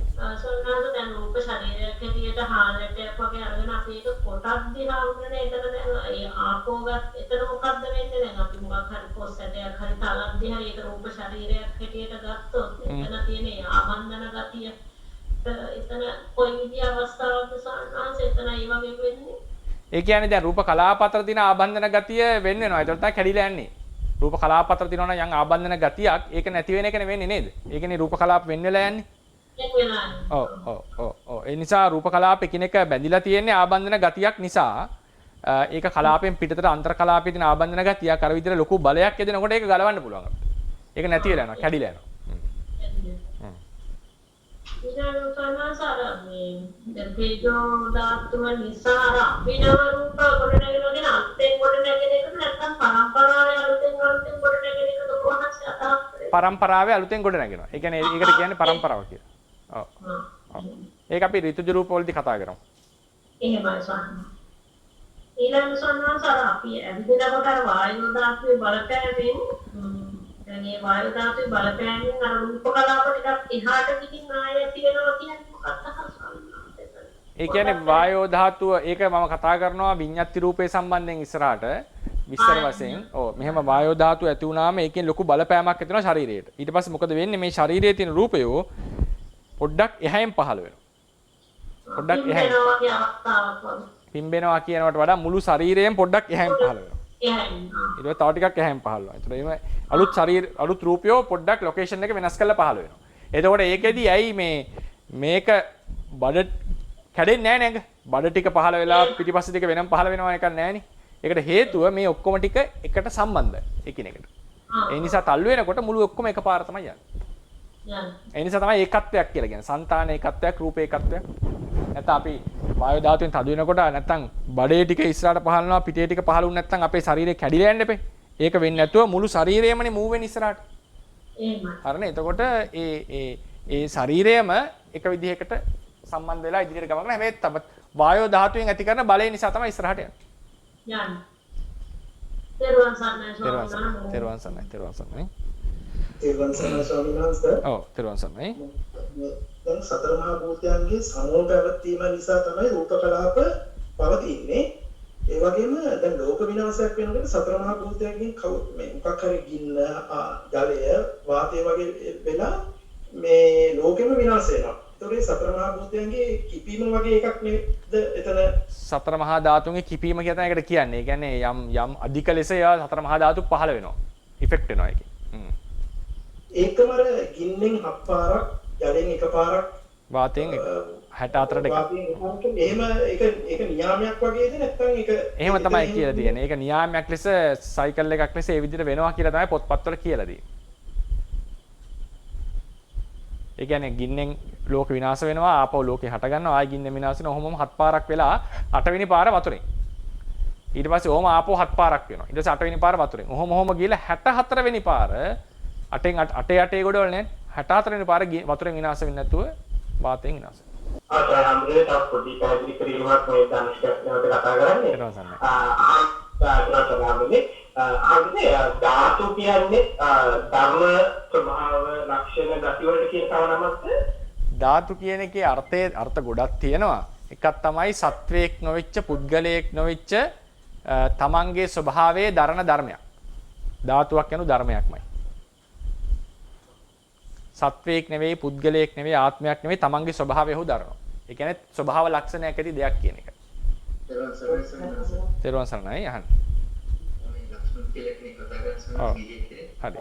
මේ දැක්කලනස අර දැන් කය ඉස්සරහට ඇදෙනකොට සක්මනේදී සංඥාසික වෙන අර වායු ධාතුව නිසා මේ වායු ධාතුවේ හටගැනීම වැඩි වීම නිසා අපි මේ ඉදිරියට කය ඇදෙනවා කියලා අභිනව රූප කලාප ඇතිවීමේ එතකොට දැන් ඒ සත්ත්ව ශරීරවලදී දැන් අපි ගෝලයක් කියන විසි කරනකොට ඒක ඒ අජීවී වස්තු වල ඒකමද සිදු වෙන්නේ? ඒ කියන්නේ වායෝ ධාතුව එකතු වෙලා තමයි වෙන්නේ ඒක ධර්ම හැටියට. ඒ කියන්නේ අපි දෙනවනේ තල්ලුවක් කරනවානේ. ඒ තල්ලුව කරනවා කියන්නේ වායෝ වැඩි වෙනවා යාගේ. ඒ කලාපය ඇතුලේ වායෝ වැඩි වෙලා යම් බලයක් කියලා අපි කියන්නේ බලය කියලා ගන්න වෙන්නේ වායෝ ධාතුවට. ඇත්තටම තේරවාදී හැටියට බලය යනු වායෝ ධාතුවයි. රූපය. ඒකට කියන්නේ කාය ශක්තිය. කායට එන ශක්තිය. ශක්තිය කියලා කියන්නේ තල්ලු කරන බව ආදී. ඒ වායෝ ධාතුවේ කියලා තමයි පරමාර්ථ වශයෙන් ඇහිඳින්නේ අපි. ඉතින් ඒතකොට බෝලයක් කියන විසික් කරොත් එහෙම අතේ තියෙන දායකත්වය නිසා මේ බෝලේ වායෝ ධාතුව වැඩි වෙනවා. ඊට පස්සේ ඒක ඉදිරියට පහළ වෙනවා. රූප ටික. හරි. ඒකේ බිඳෙන්නේ නැතුව විසිරෙන්නේ නැත්තේ ඒ ටික ඒකත්වයකින් පවතින නිසා. තේරුම් ගන්නයි. ඒවා සම්මේ සම්මත කසුන් කියලා ගිහි කෙනෙක් කතා කරන්නේ. හරි. අවසර තමයි නැත. හරි. කියන්නේ. සම්මත මේ සම්මත වැදගන්නේ දැන් භෞතික භූමියේ පරම්පරා විනාශයක් නොමැති තල තුනක් තියෙනවා. ඒ හප්පලේ අසංඥ තලය සුද්ධාවාසී කියලා තමයි නේද? ඔක්කොම තල ගත්තොත් 7යි උතන. සුද්ධාවාස 5ක් තියෙනවනේ. හරි. කියන්නේ. එහෙනම් එතන සම්මත මේ දැන් ඒ තලවල අපි විනාශයක් දකින්නේ නැත්te සම්මත දැන් කර්මජ රූප අවස්ථාවක් නැති නිසාද? නෑ ඒ කියන්නේ කර්මජ රූප කතාවක් නෙවෙයි. ඒ තලය විනාශ වෙනවා කියන එකක් තේරවාදයෙන් විස්තර කරන්න බෑ. මොකද තේරවාදයේ කියනවා ලෝක විනාශය වෙන්නේ අහවල් තැනට වෙනකම් විතරයි. එතකොට එතනින් එහාට තියෙන තලවල විනාශයක් ගැන කතා කරන්නේ නෑ. එතකොට රූප පරම්පරාව දිගටම ඒ තලවල පවතිනවා කියන එකෙන් නොකිය කියලා තියෙනවා. ඒකස නියම ධර්මවා වගේ නියාමයක් කියලා කියන්නේ ওই ඒකට විනාශයක් වෙලා නෑ. එතකොට ගම්ම වෙනවා විනාශ මොකරි වාතය ආදී ආවේ නැත්නම් ඒක විනාශ වෙන්නේ නැතුව තියෙනවා ඔහොම. ඒ තල ටික. ඒකේ තියෙන ගස් එහෙම කොහොමද කියලා මට තේරෙන්නේ නැහැ. නමුත් අර ඒ තලය, ඒ භූමිය ඒක ඉෆෙක්ට් වෙලා නැහැ. ඒකේ ඒ පරම්පරාව දිගටම පවතිනවා. රූප පරම්පරාව.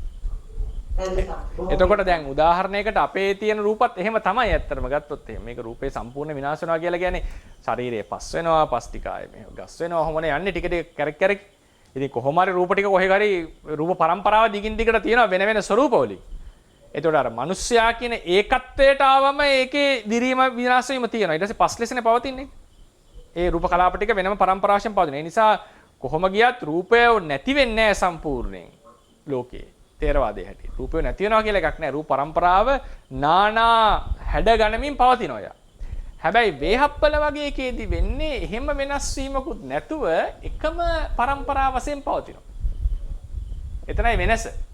නැත්තම් අපේ රූපේ ශරීරයටත් ওই සිද්ධියම තමයි තියෙන්නේ. පරම්පරාව කොහොම හරි දිගින් දිගට යනවා. යම් අඩු වැඩි වීම වෙනවා. ඔය සන්තති කීපයක් තියෙන නිසා.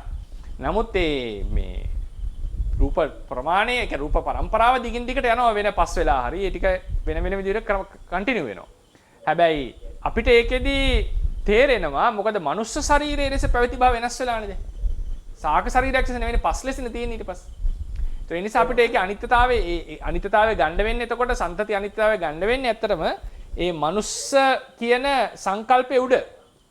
මනුස්ස වශයෙන් තිබිච්ච රූප ටික ඇති වෙලා විනාශ වෙනවා. ඇතිලා විනාශ වෙනවා. ඉතින් එතකොට අපිට දැනෙනවා මේකේ. ඒක ඇත්තට අපි ප්‍රශ්න කරන්න යන්නේ නැහැ පරම්පරාව දිගින් දිගට තිබුණා කියන එක.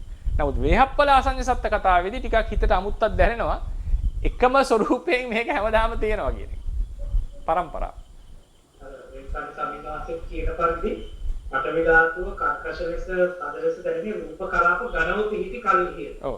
එතකොට සමිනාස දැන් මේ පිට ඝන රූප කලාප වැඩි වෙච්ච නිසාද මේ ඝන කියන්නේ නැත්නම් රූප කලාපේ අර ස්ට්‍රක්චර් එකේ වෙනසක් නිසාද කියන ප්‍රශ්නේ පළවෙනි ප්‍රශ්නේ. දෙවෙනි එක සමිනාස සමිනාසේ ප්‍රශ්නේ වාසිත තේරුණාද මම ඔව් ඒක මමත් ඒකයි කිව්වේ ඒක ස්ට්‍රක්චර් එක ගැන තමයි මේ කියලා තියෙන්නේ. ඒ කියන්නේ සම්මත මෙතන කියවනේ රූප කලාප වැඩි වෙන තරමට තද ගතිය වැඩි කරනවා වගේ අදහසක් මේ තියෙන සාමිනාස. එහෙම නෙවෙයි කලාපේ ඇතුලේ ස්ට්‍රක්චර් ඒක තමයි මම අදහස් කරේ. දැන් මේකේ රූප ශරීරයේම ස්ට්‍රක්චර් එක තමයි මේ කතා කරලා තියෙන්නේ. ඒ කියන්නේ එකිනෙකට සම්බන්ධ වෙලා තියෙනවනේ ස්ට්‍රක්චර්. එතකොට තමයි අර තද ගතියක් දැනෙන්නේ.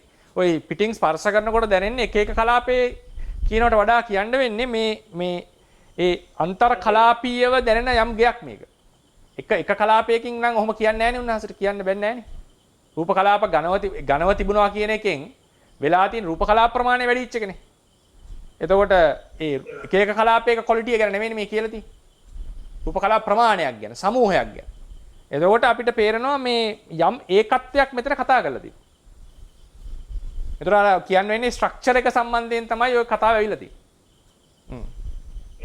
හරි. ඊට පස්සේ අනිත් එක සම්මානනේ වේහප්පලේ අසඤ්ඤ සත්‍යය සුද්ධාවාස කියන බ්‍රහ්මලෝක ඍජුම මංගවා සිංහනක සංකත ධර්මක සංකතයි සමිනාස එහි ජීවත් වෙන බ්‍රහ්මයෝ ගැන නෙමෙයි සංකතයි මොකද හේතුව සංකත කියන්නේ හේතුව සනමාත්‍රව රූපය හට ගන්නවා නිරුද්ධ වෙනවා. ඒ රූපය හට ගන්නවා නිරුද්ධ වෙනවා. ඒ නිසා සංකතයි. පරම්පරාව වශයෙන් ගත්තම විනාශයක් පේන්නේ නැහැ. සංකත කියන එක ගන්න වෙනවනේ දැන් සංකත කියන්න පුළුවන් උප්පාදෝ පඤ්ඤායති වයෝ පඤ්ඤායති තිරසඤ්ඤතත්තම් පඤ්ඤායති කියලා කියනවනේ. ඒතකොට මේ සංකත භාවය හරනේ අපිට ක්ෂණ මාත්‍රව ගන්න පුළුවන්. ඉපදිනවා පවතිනවා බිඳිනවා. එතකොට ඒ නිසා සන මාත්‍ර අල්ටිමේට්ලි පරමාර්ථ වශයෙන් ගත්තම එතන රූප කලාප ඉපදිනවා බිඳිනවා. ඉපදිනවා. ඒ නිසා මේ ලෝකයේ භූමිය සංකතයි. සත්‍ය නෙවෙයි මාත්මය කියන්නේ. භූමිය. පරම්පරාව ගත්තම විනාශයක් මෙහෙමයි කියන්නේ. ඒක විනාශ ථේරවාද සම්ප්‍රදායට අනුව විනාශයක් පෙන්වන්නට බෑ.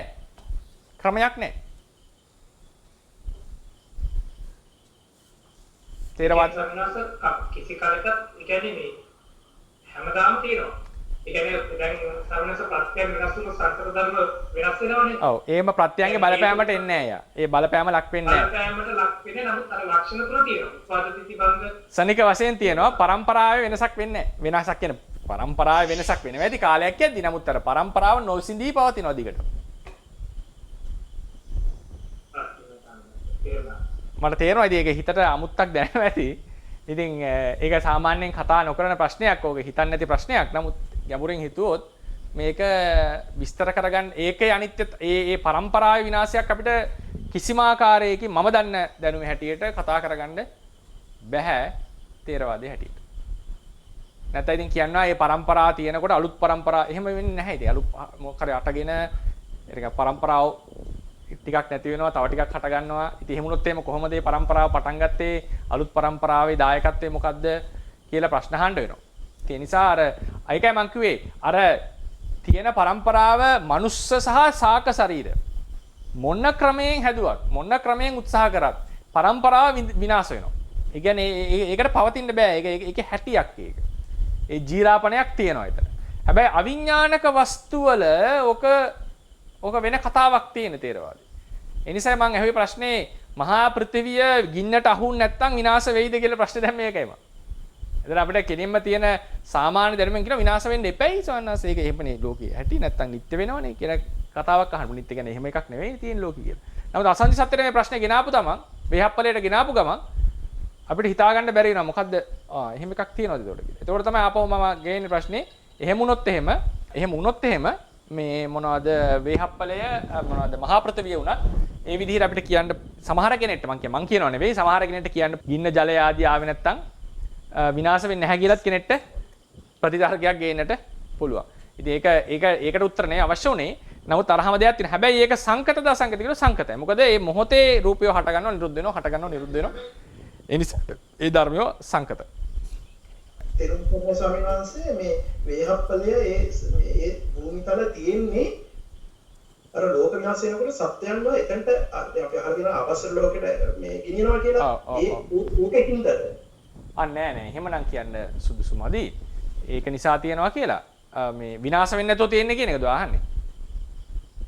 විනාශ වෙනකොට සත්‍යයන්ව ඒ තලවලට ගෙනියනවා කියලා නෑ එහෙම වුණොත් එහෙම අපිට එහෙම අදහසක් ගෙනවොත් පිටසක් වලකට හරියන්න පුළුවන් විනාශ නොවන කියලා තර්කයක් ගන්න පුළුවන් කාට හරි.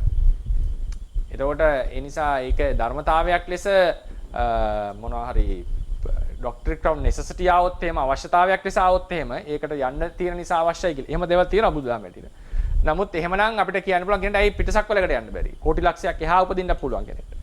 ඉතින් මේක කියන්නේ මේ ඒවා වල එක විස්තරයක් තමයි මේ ඒ ධාන උපේක්ෂා මේකෙන් තමයි ධාන බාත්මතල උපදින්නේ. ඒ නිසා ඒවට ඉෆෙක්ට් වෙන්නේ නැහැ කියලා. එහෙම වුණොත් එහෙම අහන්න වෙනවා තලයේ හැදුනේ ධානයේ පදනම් කරන්ද ධානයේ පදයන් කරන් තලයේ ඉපදුනාද?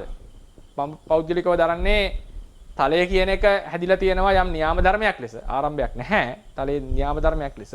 ඒකේ ධානයෙන් උපදීම තමයි සිද්ධ වෙන්නේ. ඉතින් එක විස්තරයක් තමයි ඒකේ අර කියපු විනාශ එන්නේ නැහැ. මොකද උපේක්ෂා ධානයක් නිසා. ඒ නිසා ඒකට අර සුඛ දුක්ඛ වගේ සුඛ ධානයක් වගේ නෙවෙයි. ඒ නිසා ඒ ගින්නෙන්වත් ඒ තලයට ඉෆෙක්ට් වෙන්නේ නැහැ කියන්නේ. එහෙනම් එක්කෝ ඒ බක්ම තලයේ උපදින සත්‍යයන්ගේ අනුභවයක් නිසා ඒකට ඉෆෙක්ට් නොවී තියෙන්නට ඕනේ. එහෙම නැත්නම් ඒ ධානයේ පදනම් කරන් එතන ඇති වුණා වෙන්නට ඕනේ. ඉතින් ඒක ඒ නිර්වචනය කොතෙක් දුරට අපිට සාධාරණීය කරන්න පුළුවන්ද කියන එක මට තේරෙන්නේ නැහැ. ඉතින් අනිත් එක තමයි සාමාන්‍යයෙන් කියන්න වෙන්නේ බුදුරණස් මෙහෙම කියනවා. මම මේ කර්ම පාඩමේදී විශේෂයෙන් ගන්නවා මේ මාතෘකාව. ලෝකේ නිරිසතුන් පේන්නේ මහන වික්ෂුව මේ මහණෙනි අකුසල කර්ම නිසා. ලෝකේ මිනිසුන් පේන්නේ කුසල කර්ම නිසා. ඒතකොට කෙනෙක් තර්ක ප්‍රශ්න දෙකක් අහන්න පුළුවන්. නිරය කියන භූමිය හැදිලා තියෙන්නේ අකුසල නිසාද? අකුසල කරන නිසාද? මනුස්ස තලයේ හැදිලා තියෙන්නේ කුසල කරන නිසාද? නැත්තම් නිරේ උපදින සත්වයා හැදිලා තියෙන්නේ අකුසල කරන නිසාද? නිරේ මිනිස්සයා ඉපදලා තියෙන්නේ කුසල කරන නිසාද? ඒක සත්වයා පදනම් කරගත්ත දේශනා මේවා. ඒ නිසා බුදුරජාණන් වහන්සේගේ හැටියට මිනිස්සයා පවතින්නේ කුසලයේ නිසා. නිරි සත්වයා පවතින්නේ අකුසලයේ නිසා. ප්‍රේතයෙක් කියන එක පැනවෙන්නේ ප්‍රේතයෙක් කියන කෙනෙක් පහළ වෙන්නේ අකුසලයේ නිසා. හැබැයි නිරය කියන භූමිය නිර්මාණය වුණේ අකුසලයේ නිසාද කියලා අහුවොත් ඒකට අකුසලයේ ලෝකයේ පවතින නිසා තමයි මේ හැදිලා තියෙන ධර්මතාවයක් ලෙස.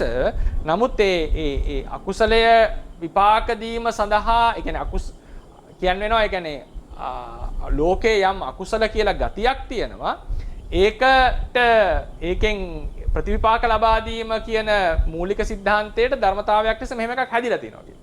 ඒතර යම් දායකත්වයක් අකුසලෙන් තියෙනවා කියලා අපිට විස්තර කරත හැකි යම් ක්‍රමයකට.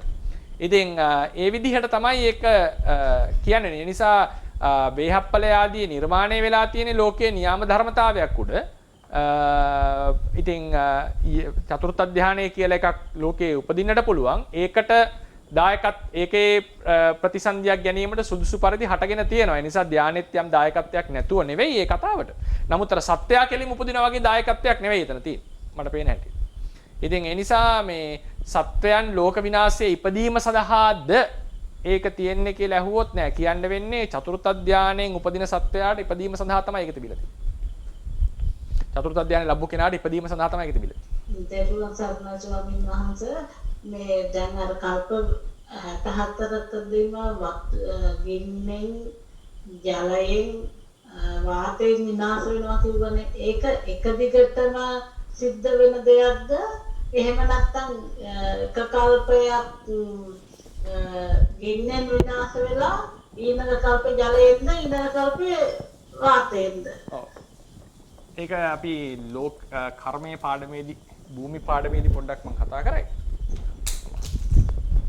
ඒකෙදි ගන්න ඕනේ දැන් ඔන්න එක කල්පයක් ගින්න රතු පාටෙන් ගන්නන්න. ගින්නෙන් 3 4 5 6 7 7ක් ඒ කියන්නේ එක කල්පයක් ගින්නෙන් වෙනස් වෙනවා. ඊළඟ කල්පෙත් ගින්නෙන් පෘථිවිය. ඊළඟ කල්පෙත් ගින්නෙන්. ඔහොමම ගිහලා 8 වෙනි එක වතුරේ. ඊට පස්සේ ආපහු 9 වෙනි එක ගින්නෙන්. ඒ කියන්නේ 9 කියලා කියන්නේ මම එක කියලා ගන්නම් මෙතන. 2 3 4 5 6 7 ඔහොම ගිහලා ආපහු 8 වෙනි එක. ඒ කියන්නේ 16 වෙනි එක ආය වතුරේ. ඔහොම ගිහිල්ලා 1 2 3 4 5 6 7 8 දැන් සමාන 2 2 2 3 3 3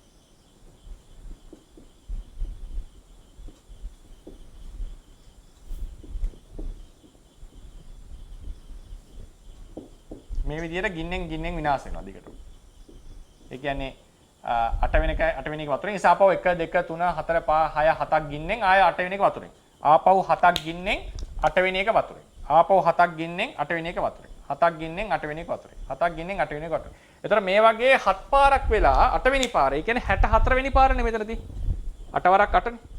ඒ 64 වෙනි පාර වාතයෙන් විනාශ වෙනවා. මේක වාතය වායුව. මේ ජලයෙන්. ඊට පස්සේ ආපහු ගින්නෙන් පටන් අරගෙන 8 වෙනි පාර ජලයෙන් ආපහු ගින්නෙන් අරන් 8 වෙනි පාර ජලයෙන් ආපහු 64 වෙනි පාර වායුවෙන්. ඕක තමයි සාමාන්‍යයෙන් විස්තර කරලා දෙන ක්‍රමය. පැහැදිලිද?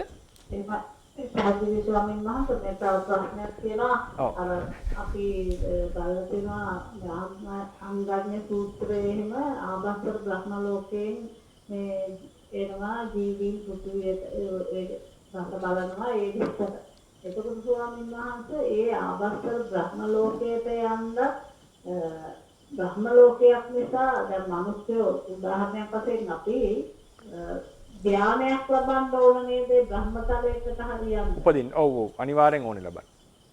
එහෙම නැතුව අපි සමහර විට මේ කල්පයක් විනාශ වෙනකොට වෙන සක්වල වලට සමහර විට යනවා වෙන්න ඇති නේද කියලා තමයි මගේ අදහස. නෑ නෑ. ඒතනදී කියනවා ධර්ම නියාමයක් වැඩ කරනවා ලෝකේ.